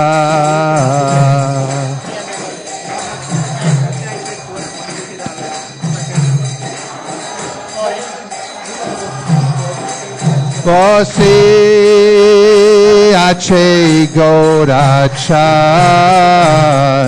Ratna Singhasane.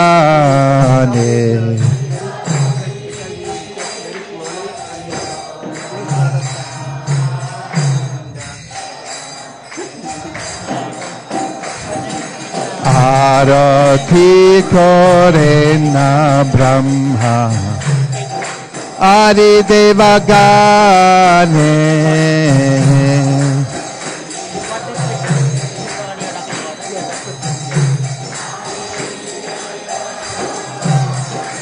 Nara Hari Hari Kori Chamara Julaya.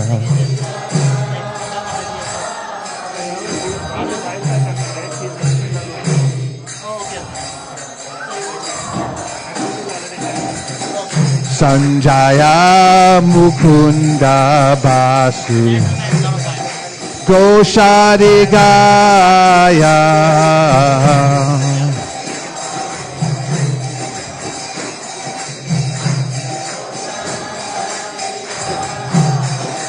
Shanka Baje Kanta Baje Baje Karatala.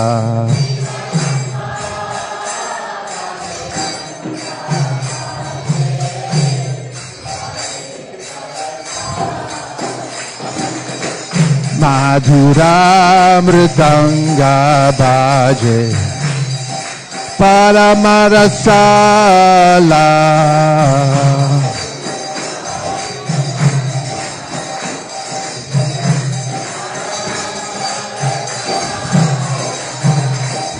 Madhur Madhur Madhur Baje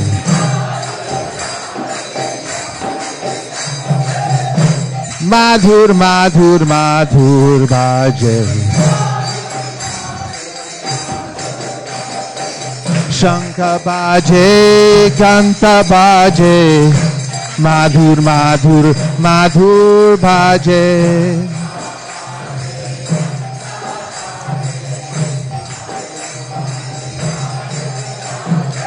Shankha Baje Kanta Baje Madhur Madhur Madhur Baje.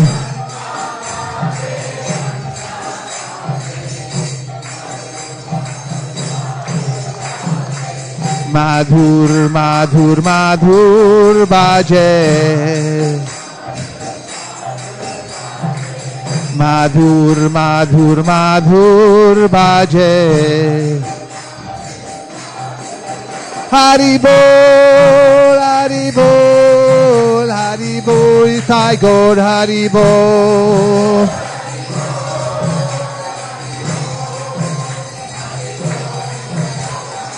Nitai Gaur Hari Bol, Hari Bol, Hari Bol, Nitai Gaur Hari Bol.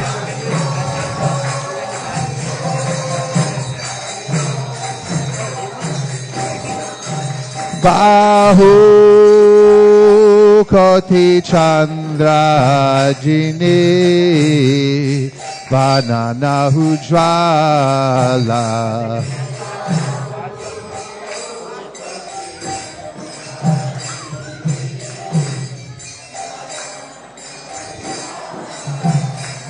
Bahu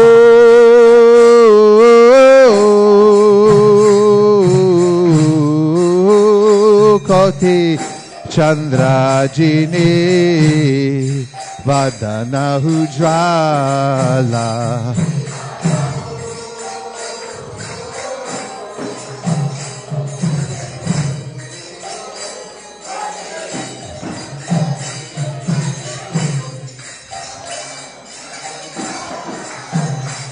Bahu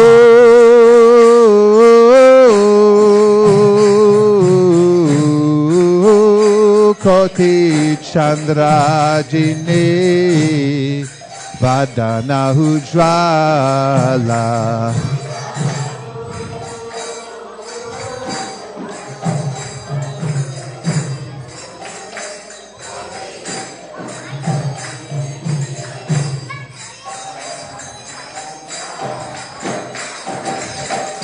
Gala Deshe Vanamala Kori Jalamala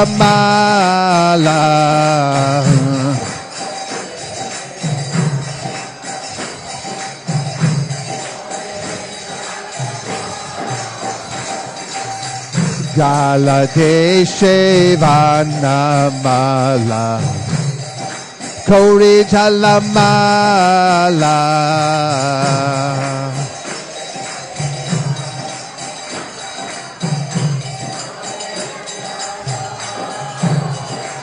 Shiva Shuka Narada Trimegadagada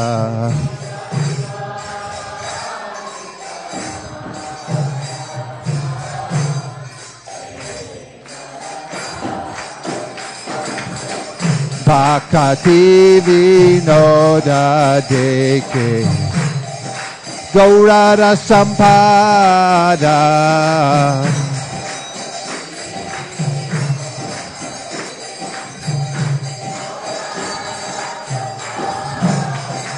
Jai Shri Krishna Chaitanya Prabhu Nityananda Shri Advaita Gadadhar Shivasari Gaur Bhakta Vrinda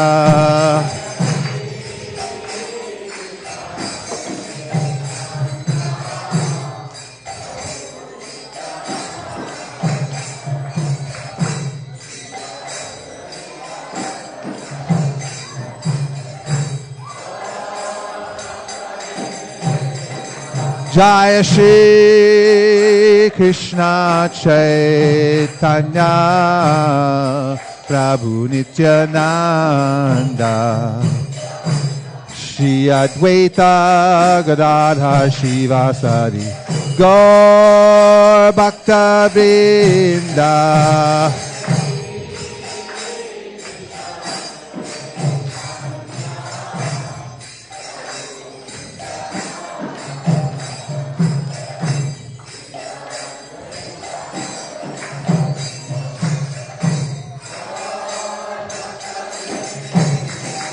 Jai Shri Krishna Chaitanya Prabhu Nityananda Shri Advaita Gadadhar Shivasari Gaur Bhakta Vrinda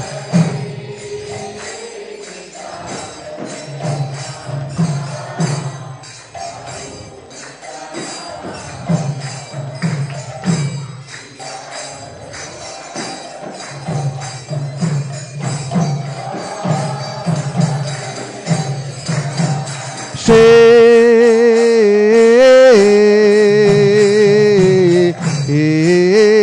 Krishna Chaitanya Prabhu Nityananda Shri Advaita Gadadhar Shivasari Gaur Bhakta Vrinda Shri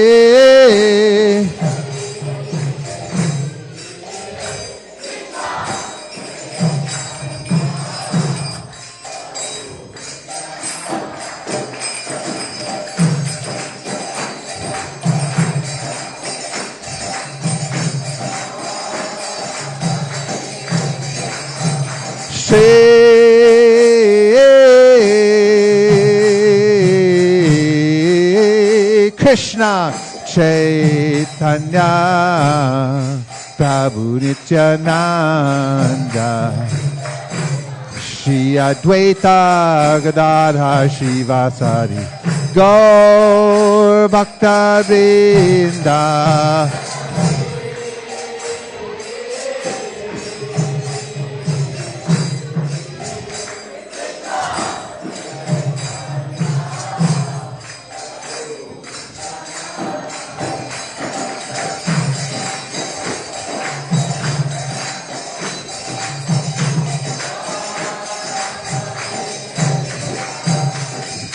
Hare Krishna, Krishna Krishna, Hare Hare, Hare Rama, Rama Rama, Hare Hare.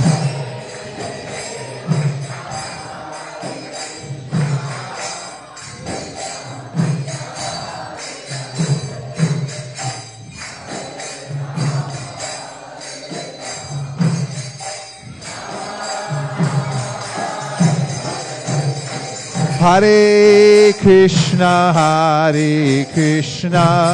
Krishna Krishna, Hare Hare, Hare Rama, Rama Rama, Hare Hare.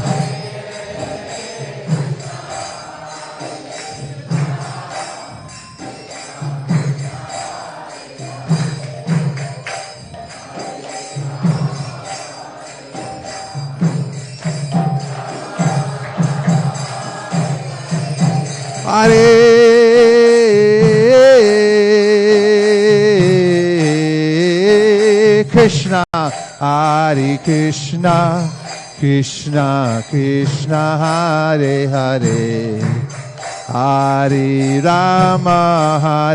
Rama, Rama Rama, Hare Hare.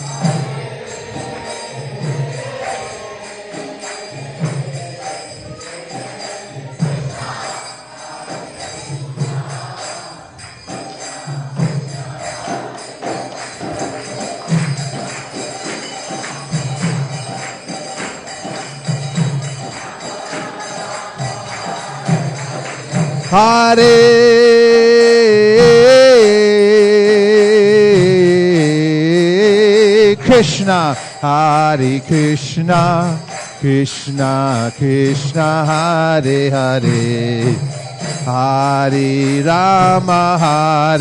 Rama, Rama Rama, Hare Hare.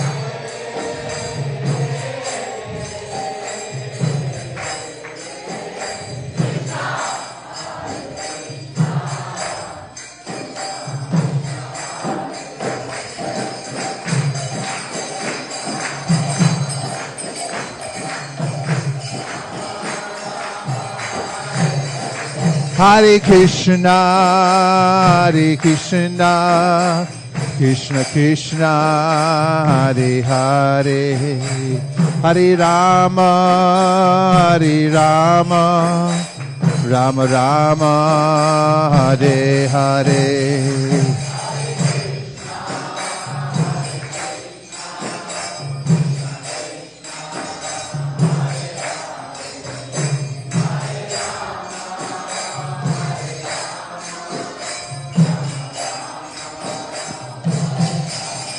Hare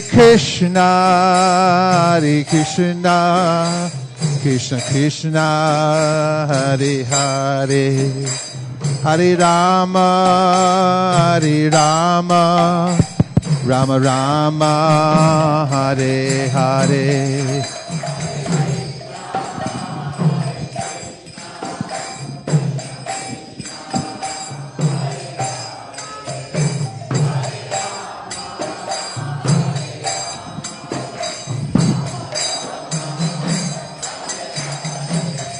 Hare Krishna, Krishna Krishna, Hare Hare, Hare Rama, Rama Rama Hare Hare Hare Krishna Krishna Krishna Hare Hare Hare Rama Rama Rama Hare Hare Hare Krishna Krishna Krishna Hare Hare Hare Rama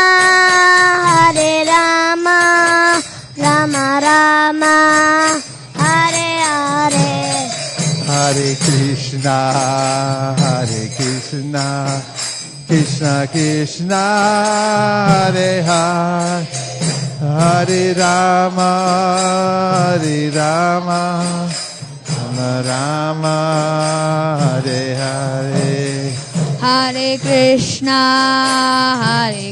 Krishna Krishna Hare Hare Hare Rama Rama Rama Hare Hare Hare Krishna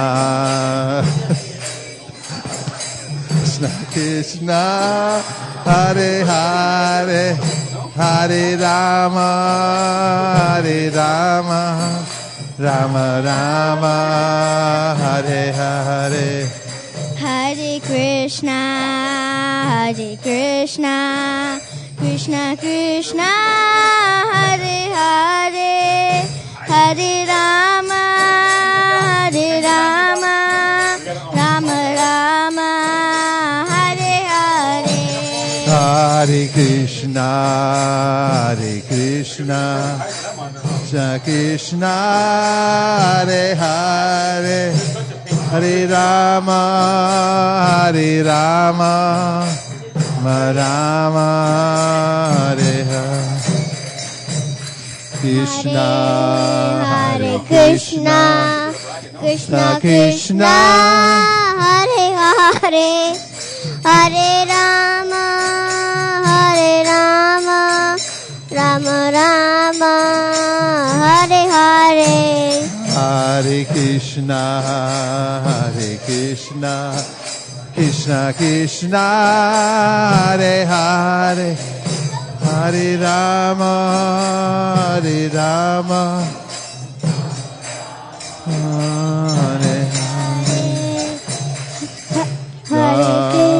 Hare Krishna Krishna Hare Hare Hare Rama Rama Rama Hare Hare Hare Krishna Krishna Hare Hare Hare Rama Rama Rama Hare Hare Krishna Hare Krishna Krishna Na Hare Hare Hare Rama Rama Rama Hare Hare Hare Krishna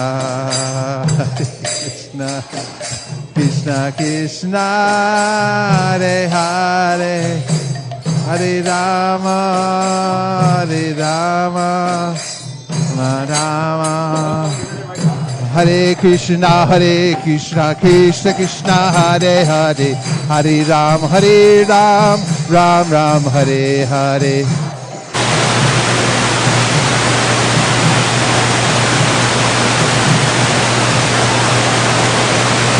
Hare Krishna Krishna Krishna Hare Hare Hare Ram Ram Ram Hare Hare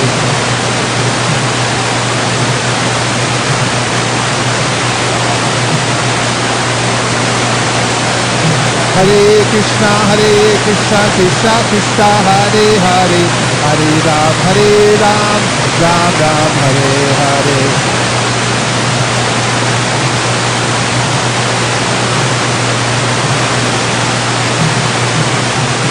Hare Krishna Krishna Krishna Hare Hare Hare Ram Ram Ram Hare Hare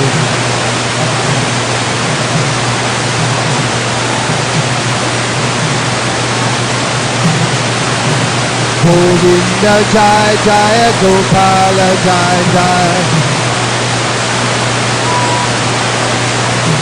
Govinda Jai Jai Gopala Jai Jai Govinda Jai Jai Gopala Jai Jai Hey Radha Ramana Hari Govinda Jai Jai Radha Ramana Hari Govinda Jaya Jaya Govinda Jaya Jaya Gopala Jaya Jaya Govinda Jaya Jaya Gopala Jaya Jaya Radha Ramana Hari Govinda Jaya Jaya Radha Ramana Hari Govinda Jaya Jaya Nitai Gaura Hari Bol Hari Bol Hari Bol Nitai Gaur Hari Bol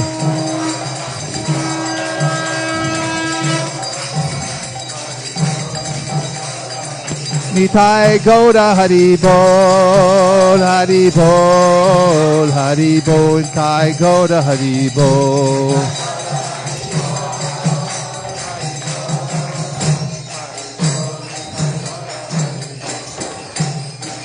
Go Premanande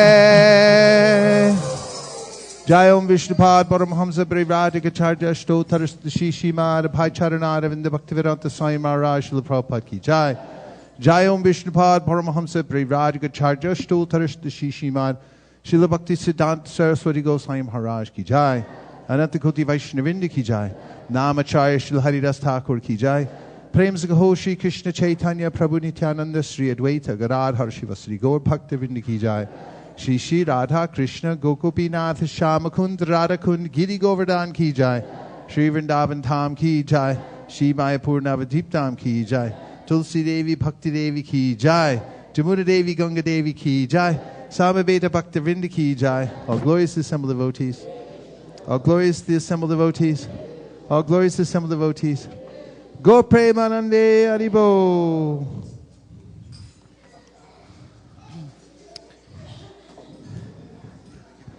Hare Krishna. Tonight's Narsimdev prayers we'd like to offer as a special prayer, praying for the safe recovery of Swapna Gaurishetty Mataji, who we understand is one of the members who attends Sri Govindat Prabhu's home programs. And she's in a very critical situation right now in the hospital. It's been several weeks actually since she's in that state. So we request all devotees to direct their prayers to Lord Narsimdev today, keeping in mind Swapna Gaurishetty Mataji. Thank you. Namaste Narasingaya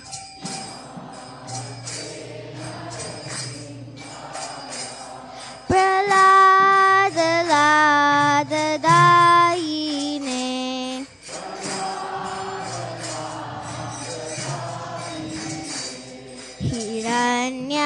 Hiranyakashi Purvakshaha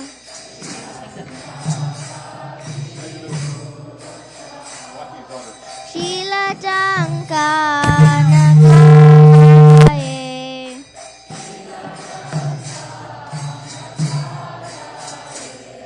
Ito Narsingha Parato Narsingha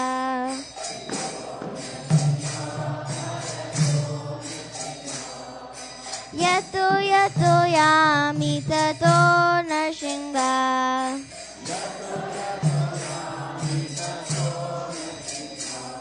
Bahir Narsingha Hridaye Narsimha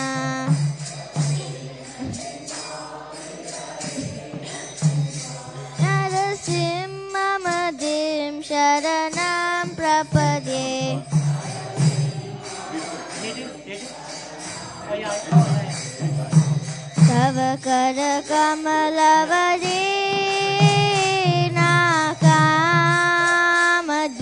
शृङ्गार Dalita Hiranyakashipu तनुभृङ्गम् केशवधृता नरहरिरूपा जय जगदीश हरे जय जगदीश हरे जय जगदीश हरे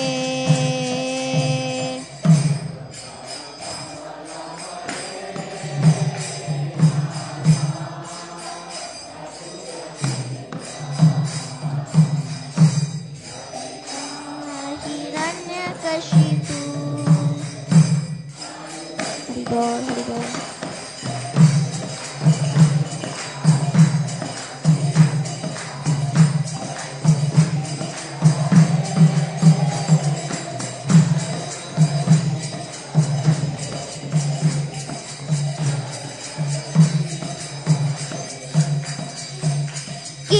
केशवधृता नरहरिरूपा जय जगदीश हरे जय जगदीश हरे जय जगदीश हरे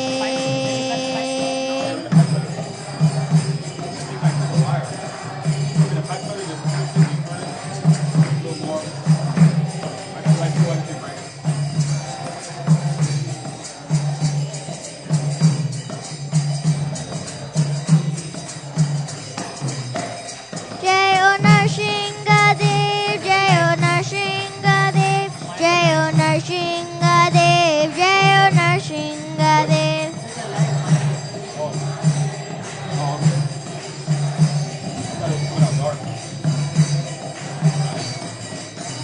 जय ओ प्रहलाद महाराज जय ओ प्रहलाद महाराज जय ओ प्रहलाद महाराज जय ओ प्रहलाद महाराज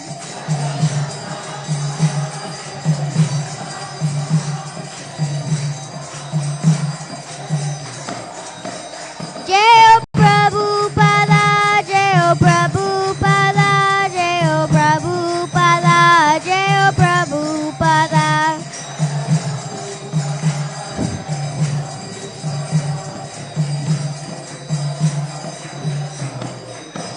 नित्य गौर हरि बोल हरि बोल हरि बोल नित्य गौर हरि बोल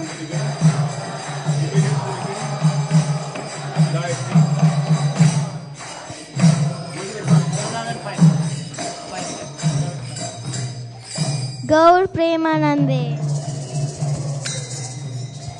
श्री श्री लक्ष्मी नरसिंहदेव भगवान की जय। श्री श्री राधा मदन मोहन जी की जय। श्रीमान महाप्रभु की जय। श्रील प्रभुपाद की जय। Hare Krishna. Very happy to see all of you here for the Sunday Feast program at ISKCON of Silicon Valley. The summer is almost there, almost here. It was a hot weekend, this first weekend in the month of June.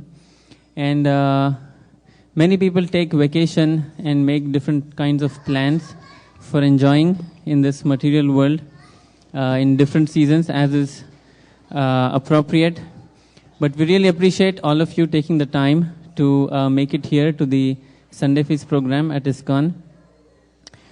Here we have a full-fledged program going on throughout the week, throughout the month, throughout the year, constantly vibrating the transcendental sound vibration of the holy names of Lord Krishna and the nectarian discussions from the Srimad Bhagavatam, Bhagavad Gita, and all other important literatures.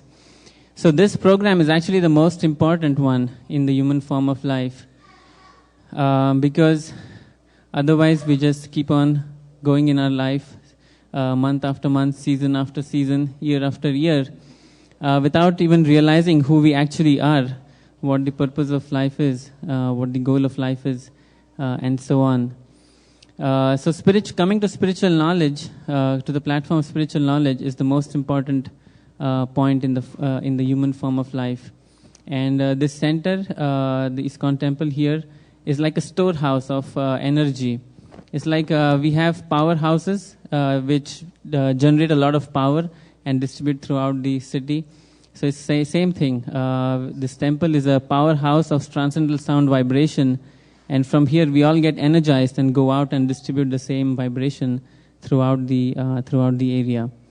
So we welcome you and request you to come regularly and be a part of our congregation and the mission here to spread the holy names of the Lord for the benefit of all living entities. So tonight we'd like to begin by thanking His Grace Vaisesika Prabhu for delivering an inspiring lecture on on the glories of Rupa Goswami and his teachings, which was delivered straight from the Himalayas tonight. Those who were here before would understand that joke. And also we like to thank him for a nice kirtan. We also like to thank Avantika for leading the Narsimdev prayers.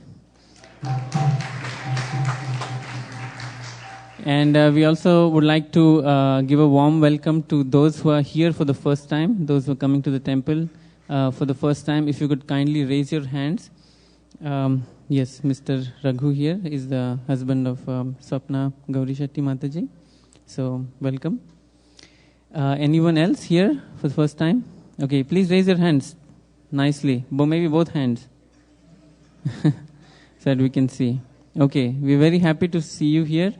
And as a special form of welcome, we all will chant once the Mahamantra for all the newcomers, loudly together, okay?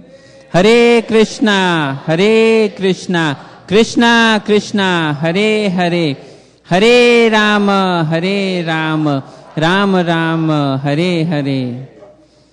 This simple sounding mantra is actually the essence of all forms of worship in the Kali Yuga.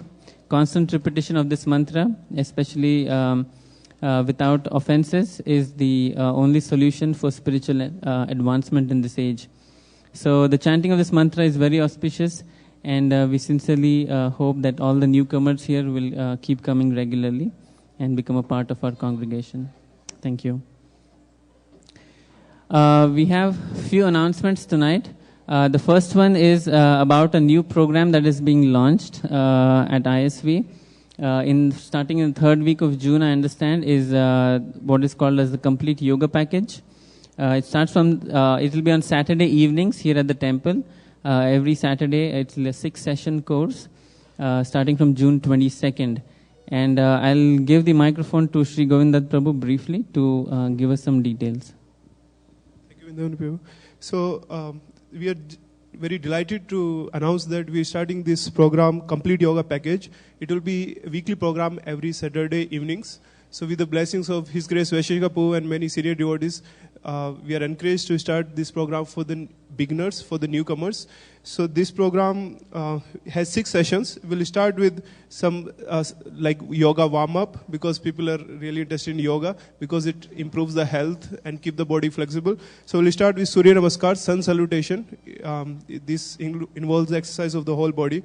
Then the pranayama or breathing exercises, and these help to eliminate stress, keep the mind calm and peaceful, and help in meditation. So we'll start Surya Namaskar and Pranayam, and then there are systematic presentation of basic philosophy of Bhagavad Gita and how to apply that in our life.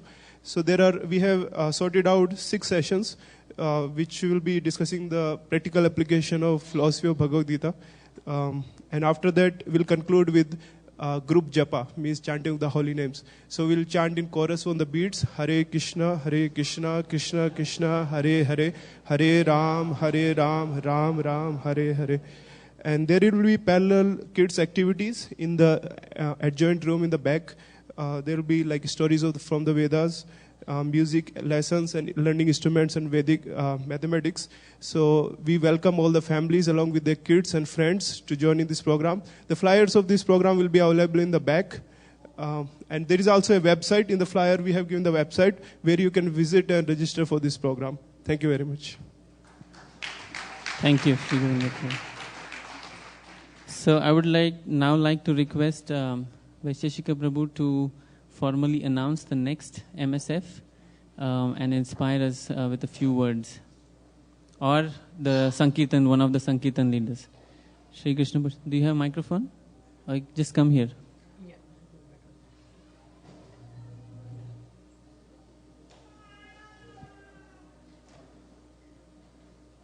Thank you, Vrindavan Prabhu. Hare Krishna. The Bhaktivinoda Thakur MSF is coming, that is in July 10th. We are having a goal of distributing 25 Srimad Bhagavatam sets, 25 sets, and 2,500 Bhagavad Gitas. So, and also last 2 weeks before I got a request from North Carolina, there is a prison. So they want to distribute books in the prisons also. So I would like Vaisesika Prabhu to give some inspiration on Bhagavad Gita. As everybody knows, our temple came top 10 in the world last month. Big Haribol.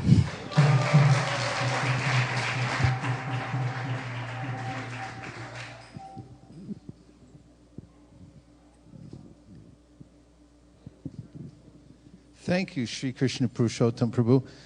This is the Bhaktivinoda Thakur monthly Sankirtan festival. It's begun. Today actually is the official day. That means that we're working towards the disappearance day of Srila Bhaktivinoda Thakur in the beginning of July. And up until that point, honoring his legacy to spread Krishna consciousness all over the world. He was the first to send books out to various countries with the hopes that people all over the world would be united under the banner of Sri Chaitanya Mahaprabhu and come together in Sridham Mayapur to chant Jai Sachinandan. Now we see that his wish is coming true, and gradually all over the world people are performing Mangal Artik. In fact, there's no time zone in America where it's not performed. That means it's always going on 24 hours a day in the world. That's a good sign. And we're appointed through the disciplic succession to carry on that tradition. That is to unlimitedly distribute the knowledge of Krishna consciousness. Bhagavad Gita is a standard book of knowledge. It's respected all over the world. It's used in universities. And the Bhagavad Gita as it is the quintessential book of Bhakti Yoga. Now, we have a goal to smash before now and July 10th, and that is that we're going to distribute at least 2,500 Bhagavad Gitas. And what that looks like piled up in cases, it would fill the whole corner of this room, actually. It would be over our heads, almost to the ceiling. And we have a book room in the back. We specifically designed it for this new temple so we could follow in the footsteps of the Panchatattva and have a storehouse from which we could plunder the contents and distribute them everywhere. So that's what we intend to do. And we're also opening the opportunity for everyone who wants to take these Bhagavad Gitas or sponsor them. So starting today, these full-sized books, the Bhagavad Gita as it is, there's 16 in a box or 14? 16, okay. 16 in a box. It's 108 only for a case of Bhagavad Gitas. And you can either sponsor them, and they will be immediately placed in a motel or hotel room anywhere in America or Canada, because we have an international organization now that's working full-time to place these books. Or they will be distributed locally. If you'd like to sponsor them, you can do that. Or you can take the books with you. We have them right now to take out. And so these cases are 108. And then there's the small books. This is the paperback books, if you prefer those. There are 24 in a case. Malini's just going to grab one. And those go for $75 only for the full case. So if you'd like to sponsor a case of books and you'd like to take them home, you can do that. Or you can designate them for us to give to a Motel Gita. Here's Mayapur Bihari Prabhu, the head of that organization. He won't mind, right? You can see he doesn't mind. And so if you, Rajesh Prabhu, you would like the large size. Okay, for Rajesh, please write this down. Haribol.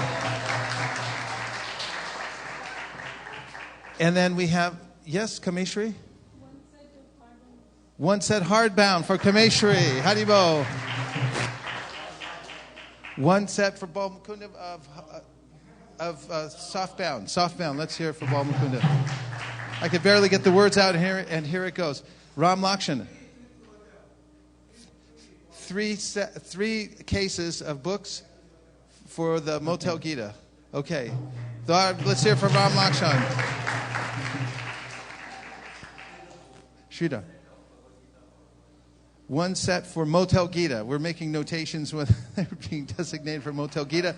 Yes? Sridhar Prabhu. The floor is open. You can just take as you like. Damodar Prabhu. Okay, let's hear for the prisoners.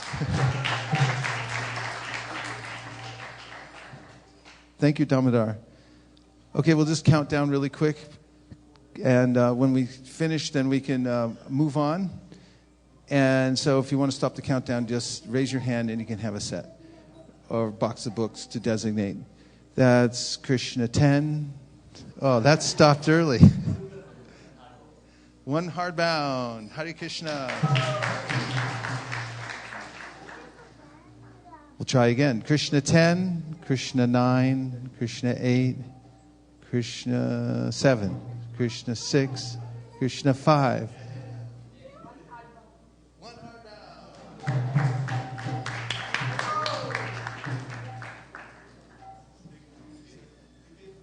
And he'd had also another one.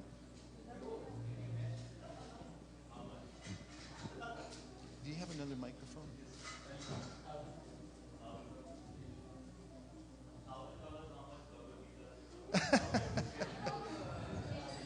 Roughly 10 times.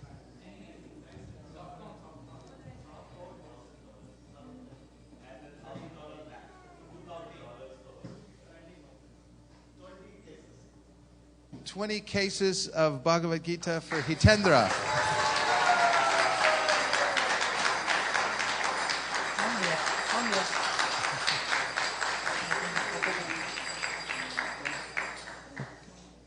Damodar Prabhu.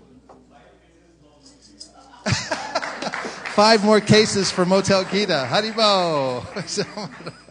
Okay.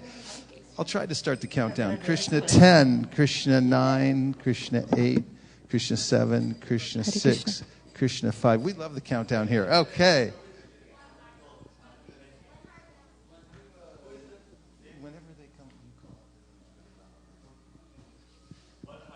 Ananda Vrindavan Mataji and Balimardan Prabhu. Haribol. Haribol.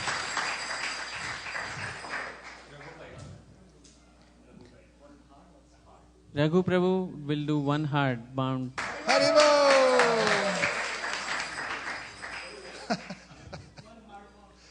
Haribol. One hard bound. Thank you very much. Amit Prabhu, one hard bound. Haribol. One box of hard bound. Yes. Krishna 10, Krishna 9, Krishna 8, Krishna 7, Krishna 6, Krishna 5. Sridhar Prabhu Krishna again. 4, he's calling someone. Are you Be calling careful when you someone call people during the countdown. Krishna 3, one more set. One more case hardbound for Sridhar. Haribol.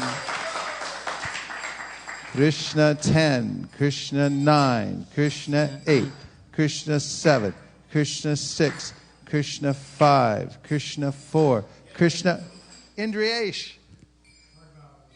One hardbound for Indriyesh, coming all the way from Toronto, Canada. Thank you very much.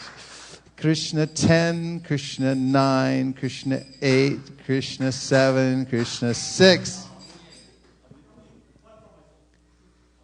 Amit Prabhu, one more case of hardbound.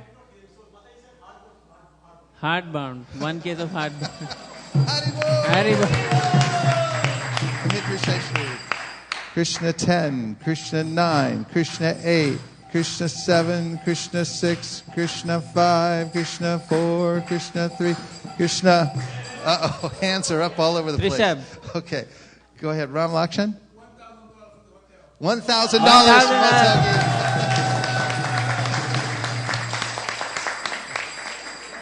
Trishab.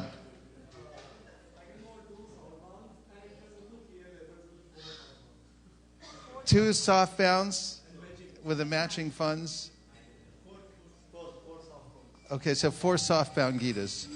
4 soft bound cases of Bhagavad Gita for Trishab. Bhamakunda's got his hand up again. He can't. 3 soft bound through PLA. So that's 6 altogether. 6 soft bound. Krishna 10, Krishna 9, Krishna 8, Krishna 7, Krishna 6, Krishna 5, Krishna 4, Krishna 3, Krishna 2, Krishna 1.5, Krishna. Avantika's got her hand up. And the leader of our Motel Gita has his hand up. 1 softbound for PLA. And 5 cases for Motel Gita. Haribo! Avantika's got her hand up. One set of hardbound for Motel Gita. Haribo! Krishna 10, Krishna 9, Krishna 8.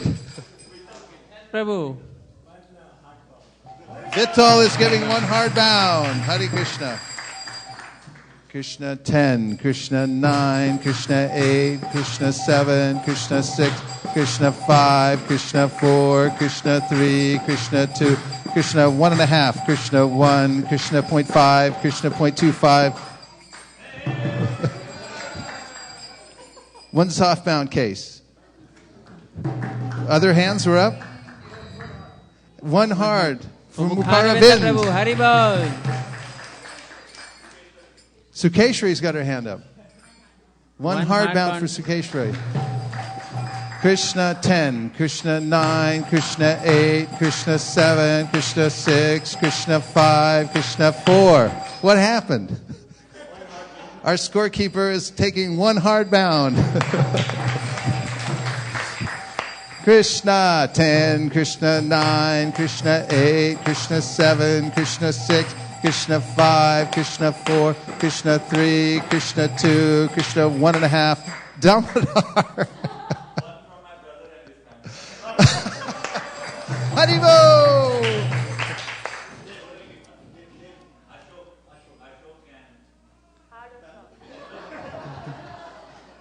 All right, we got 3 more rounds, just so you know. Krishna 10, Krishna 9, Krishna 8, Krishna 7, Krishna 6, Krishna 5, Krishna 4, Krishna 3, Krishna 2, Krishna 1.5, Krishna 1, Krishna 0.5, Krishna 0.25, Krishna 0.025.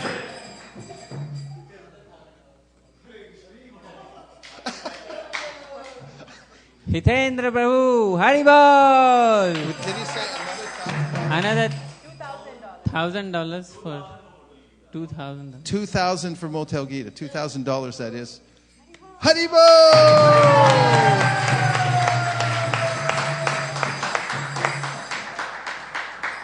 Last 2 rounds. Krishna 10, Krishna 9, Krishna 8, Krishna 7, Krishna 6, Krishna 5, Krishna 4, Krishna 3, Krishna 2, Krishna 1.5, Krishna 1, Krishna 0.5, Krishna 0.25, Krishna Malini.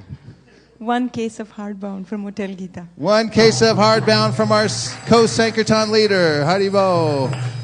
And the last round, here it is. Krishna 10, Krishna 9, Krishna 8, Krishna 7, Krishna 6, Krishna 5, Krishna 4, Krishna 3, Krishna 2, Krishna 1.5. Another softbound. 1 hardbound.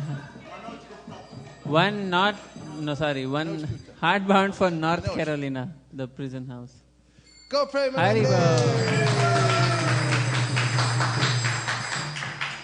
That's it. Thank you very much. That was our last round. So this is the beginning day for our Motel Gita.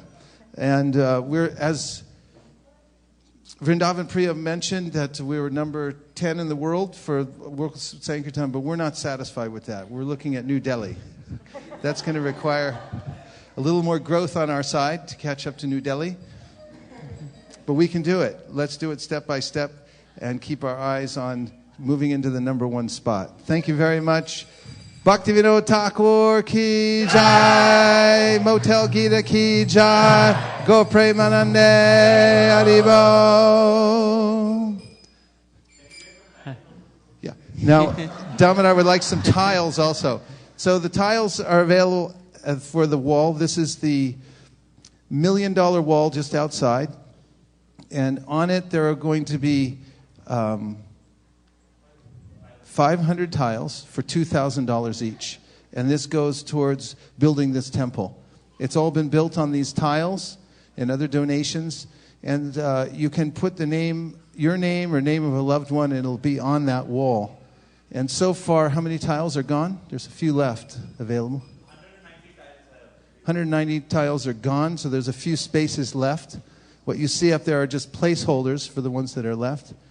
And Damodar can just tell you a little bit more about it. So very quickly, I know you are all waiting for honoring Prashadam. Anyone who wants to donate for tile for their loved ones, please let us know. And anybody who want to take it right now, otherwise you can see me little later. Any calls for tiles? So one tile today is sponsored by Hitendra Prabhu and Kinjal Mataji.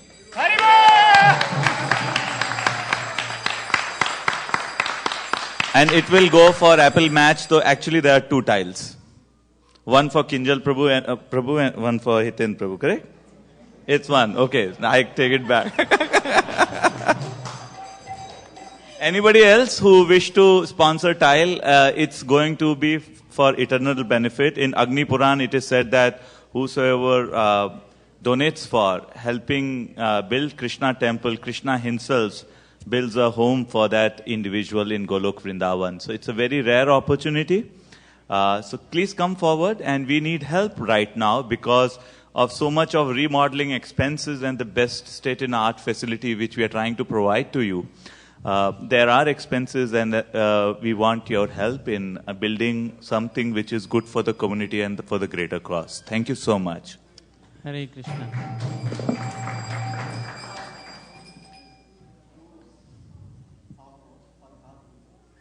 Two soft bonds for car puja. Okay.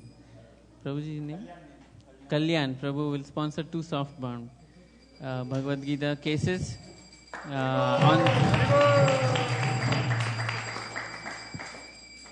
Okay, a few other quick announcements. There's the annual Rath Yatra held in the San Francisco Golden Gate Park, and this is organized mainly by ISKCON Berkeley. But our temple here in Mountain View also participates very actively in the Rath Yatra. We help them in the preparation, and of course we all go there on the day of Rath Yatra, pull the Ratha cart, and participate in the events at the Festival of India. So this year's Rath Yatra will be on August 18th. It's always on a Sunday. So mark your calendars for August 18th. Do not do anything else except going for the Rath Yatra. Lord Jagannath ki jai. Okay, so the cooks for tonight, the feast was cooked. It was headed by Neelam Mataji. And I think they were held by, she was held by Urmi Mataji, Khyati Mataji, and Usha Mataji, Pooja Mataji. Okay, let's hear for the cooks. A round of applause. Last but not the least, we need a few volunteers to help clean the temple after Prashadam. So tonight, actually first week of the month, we do not yet have a dedicated team. If you'd like to volunteer for this one time or every first week of the month, then in either case, please come and see me after Prashadam, and we can help you, or you can help us clean the temple after the program. And one quick one for the newcomers, please come and see me. Take a moment to give us your contact information so that we can put you on our mailing list and you'll get all updates regularly. Okay, next will be Prashadam prayers. Followed by Prashadam, which is being served outside. Yeah.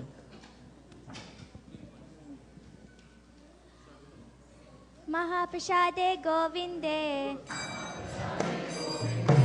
नमो ब्राह्मण्य वैष्णवे स्वल्प पुण्यवतं राजन् विश्वासो नैव जायते शरीरा अविद्यजा जोडेन्द्रियता है काल जीवे पहले विषय सागरे तारा मध्य जीवायति